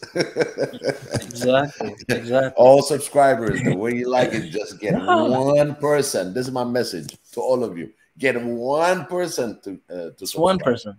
Just 1 person. 196,888. And I know you're getting the you put your flash right on SN, right? Just put a flash. Bring yeah, 1 this is like subscriber. the each. thing about today's social media audience. It's so flaky and so kind of like runs on emotions. Mhm. My But roommate is remember making now, a smoothie, so yeah, remember now, these 196,888, they're still subscribers. So what we do is we tell them to bring 1 subscriber. I don't know how you formulate the wordings, but you show them the number 196,888, and they all have a reminder. Even if you get 50% of reminder that's on and people are looking at it, that's our mission, to bring more subscribers. And I mean, we're not talking just being a subscriber. The participation itself and the follow up on what's going on in Yes. Africa, we see it as a very important move, and we need all the help we can, because there's a lot of intelligent and very smart people out there that we didn't reach yet, and those we didn't reach out of this 196,000, they can bring 1, and we'll find 1 unique one that can also help us to make the moves on every aspect of the platform. So I encourage everybody to join, subscribe, and I challenge 196,888 subscribers to at least attempt to bring 1 subscriber each. That's your challenge. That's an Finish what amazing. they're gonna get. I think I'll create some sort of promotion for that. That's Yep. a really good idea, Mika, Biggie. Mika, you gotta Yes. create some new content. Oh yeah. You gotta I would- create some new content. Now, if you were on location, that's much easier. But now you gotta get into that creative box, creative wallet somewhere in your arsenals of creative, something, and really pull out some few things, because like the nature of the media, and this is the nature of the media moves with what it's like. It's like the currents so fast. It's hard to keep up with that. So you have to move in that directions. So right now, we need to what is hot, what is current. It's important, and so the relationship is symbiotic. Viewership, membership, and nature of content, they are together. So of course you don't want to sensationalize anything. That's not something that you want to do. You don't want to create something that's not of course you have values that you follow that guides you, right? That's part of the reason sometimes that you struggle, that you struggle to get traction when everybody else wants to jump on what is hot, what's current. You're not. But at the same time you have to find a balance of informing people, because the issue of African unity always comes down to knowledge, understanding, and empowerment. So people first need to know and hear and know about it, and then they need to understand what they're dealing with, and they need to be empowered to make decisions, to decide, I choose this over that. So that kind of persistence on your part is necessary. So you take the Ethiopia crisis, for example. It is important you nail it down, because you haven't finished that project. You have to nail it down to the conclusion it deserves to be concluded. So as it is at this conclusion, you have to be at this conclusion too. Almost at this conclusion, not fully concluded, but there's a huge sticky point, serious point of how do we extricate the crisis in Tigray that needs to be resolved. But that is on the tail end of the process right now, not at the beginning of the process right now. And then begin the process of like how do we support the Malians? How do we get ECOWAS to understand? So you need to really be in that editorial mindset. Hey, I'm not criticizing you, am I? Do I sound like I'm criticizing? Hopefully, I'm not sounding like I'm No. You're not.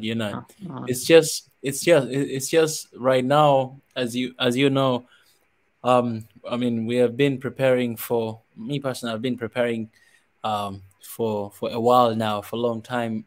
For the trip that it was supposed to happen a couple weeks ago. So there were already planned of so many contents. Like right now, it would have been like this. This was like the time that I was like, this is going to take off, because the contents that we have prepared, like almost every single day for the whole month, like almost every single day, they were supposed to have another video, new video, and talks and all those plans. But so even my stay, like during this time, I was kind of like in the waiting that I just wait to to leave to be able to do this all this contents and all this stuff. But now I have to shift my mind again that this might not happen today or this week, but it will happen in the future. So I'm gonna let me find something else here where I am, and trying to do something. So that's where I need to. I think that's a very good thing. To me, it's like it gave you an opportunity to reflect. That's what you're saying, and I think opportunity to really rethink about the entire framework of your content right now, and then like reinvent it again for the kind of new timeline that you have right now. So the new timeline that you have, it falls in a different time, which is more important to you, to the work that we do, of course, to the One Africa movement, right? Which is the One Africa project. And the fact that, to me, like, it is your trip could potentially coincide with the African Union couldn't be have been any better, more perfect. Yes, Timket would have been nice for you, right?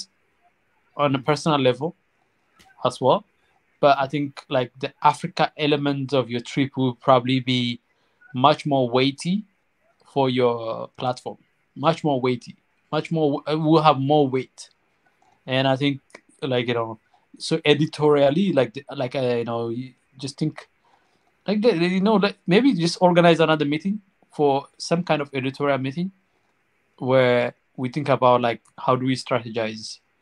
Then if you get some kind of affirmation or confirmations of the next steps on your trip, once you have that level of certainty when it's going to be happening, then let's come together and then help you with putting together kind of a reviewed editorial point of view, so that the content you create can help you fill in the narrative that you kind of envision in your editorial space.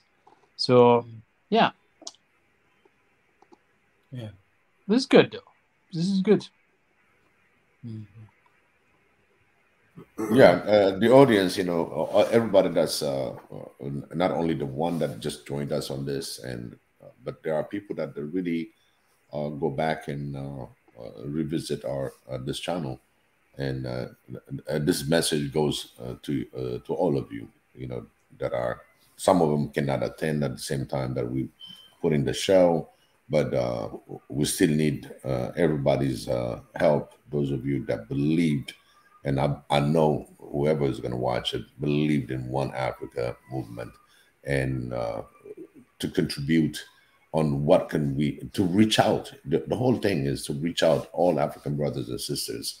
And in fact, these are the one that's going to be coming out leaders. And if they hear our voice, that might trigger something. So this information, even though we close these sessions, but when our viewers watches it, then they can find this information that I just put in, just to make sure we reach out throughout Africa and throughout the world.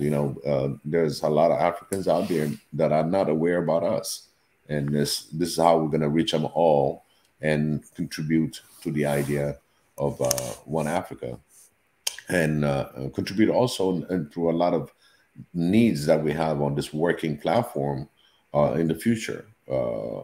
As there's a lot of things in plan, still work in progress on the background. We got Triangle that's going on, and there's a lot of needs that we need to reach out as many brothers and sisters in the world. So those of you who view this as an invite to invite other brothers and sisters, just to make sure we are all in the same move. Nobody's going to be left behind, put it that way. All right. That's beautiful. Well, for all those suggestions that I see all the time on here as well, for example, I see something here from The Only. You guys can always connect us with someone you know, and and always you can do that. For example, there was one session we were supposed to have about cryptocurrencies, but that guy I don't see him anymore. But hopefully we'll have those sessions in the future as well, because I think it's very important to have them. But I'll work something on that. And this Sunday I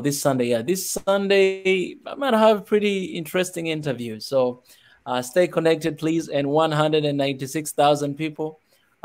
Invite one more person to come in to do that. And appreciate you guys. Thank you. Thank you. Because you guys cannot see my face, but Ezra, you can do that. It's all good. So good. We can imagine. Right? Israel will represent. Yeah, right. Okay. I'll represent what? Ezra will represent. You can imitate. Like as we're talking, you can imitate the actions. The facial expressions. All right, let's try. Yeah, expressions. Yeah. Thank you, everybody. Yeah, thank you, guys. Thank you. Thanks, His Excellency. Okay. I'm not sure if the guys still want another show, an hour show. I have a bread to make, man. Yeah, in about 15 minutes. Yeah, 15 minutes. 15 minutes, man. I think we'll have another session just now. Maybe 10 minutes after this session. Okay. And we'll have an hour or so, and then we'll close for tonight, because it looks like there's some guys who still wants to have. Awesome. Yeah. Okay. So, I already prepared the stream for that, so I'll just. Oh, okay. Yeah. You guys can go on YouTube to check it out. It's already there. Okay. Thank you, guys. I gotta bounce. Okay. Thank you, guys. Okay. Thank you. Thanks, His Excellency. Okay. Thank you. Yeah, and those who have just joined us, join us again. We're gonna have a stream just now.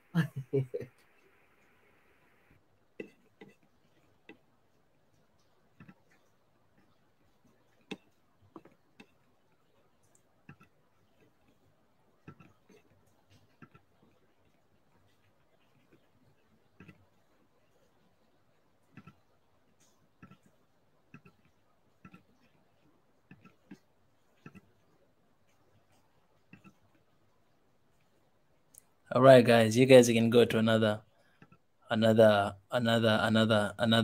stream to watch. It's already there. So you guys can go there to check it out. Okay. Let me share with you guys the link maybe here, so that you guys may just move from here to that link. Here is the link, guys, for another stream. Yeah, that's the YouTube link for another stream. So if you click that, it will lead you to the new live stream. Appreciate, guys. I love you. Love Africa. I hope you do too. God bless everybody.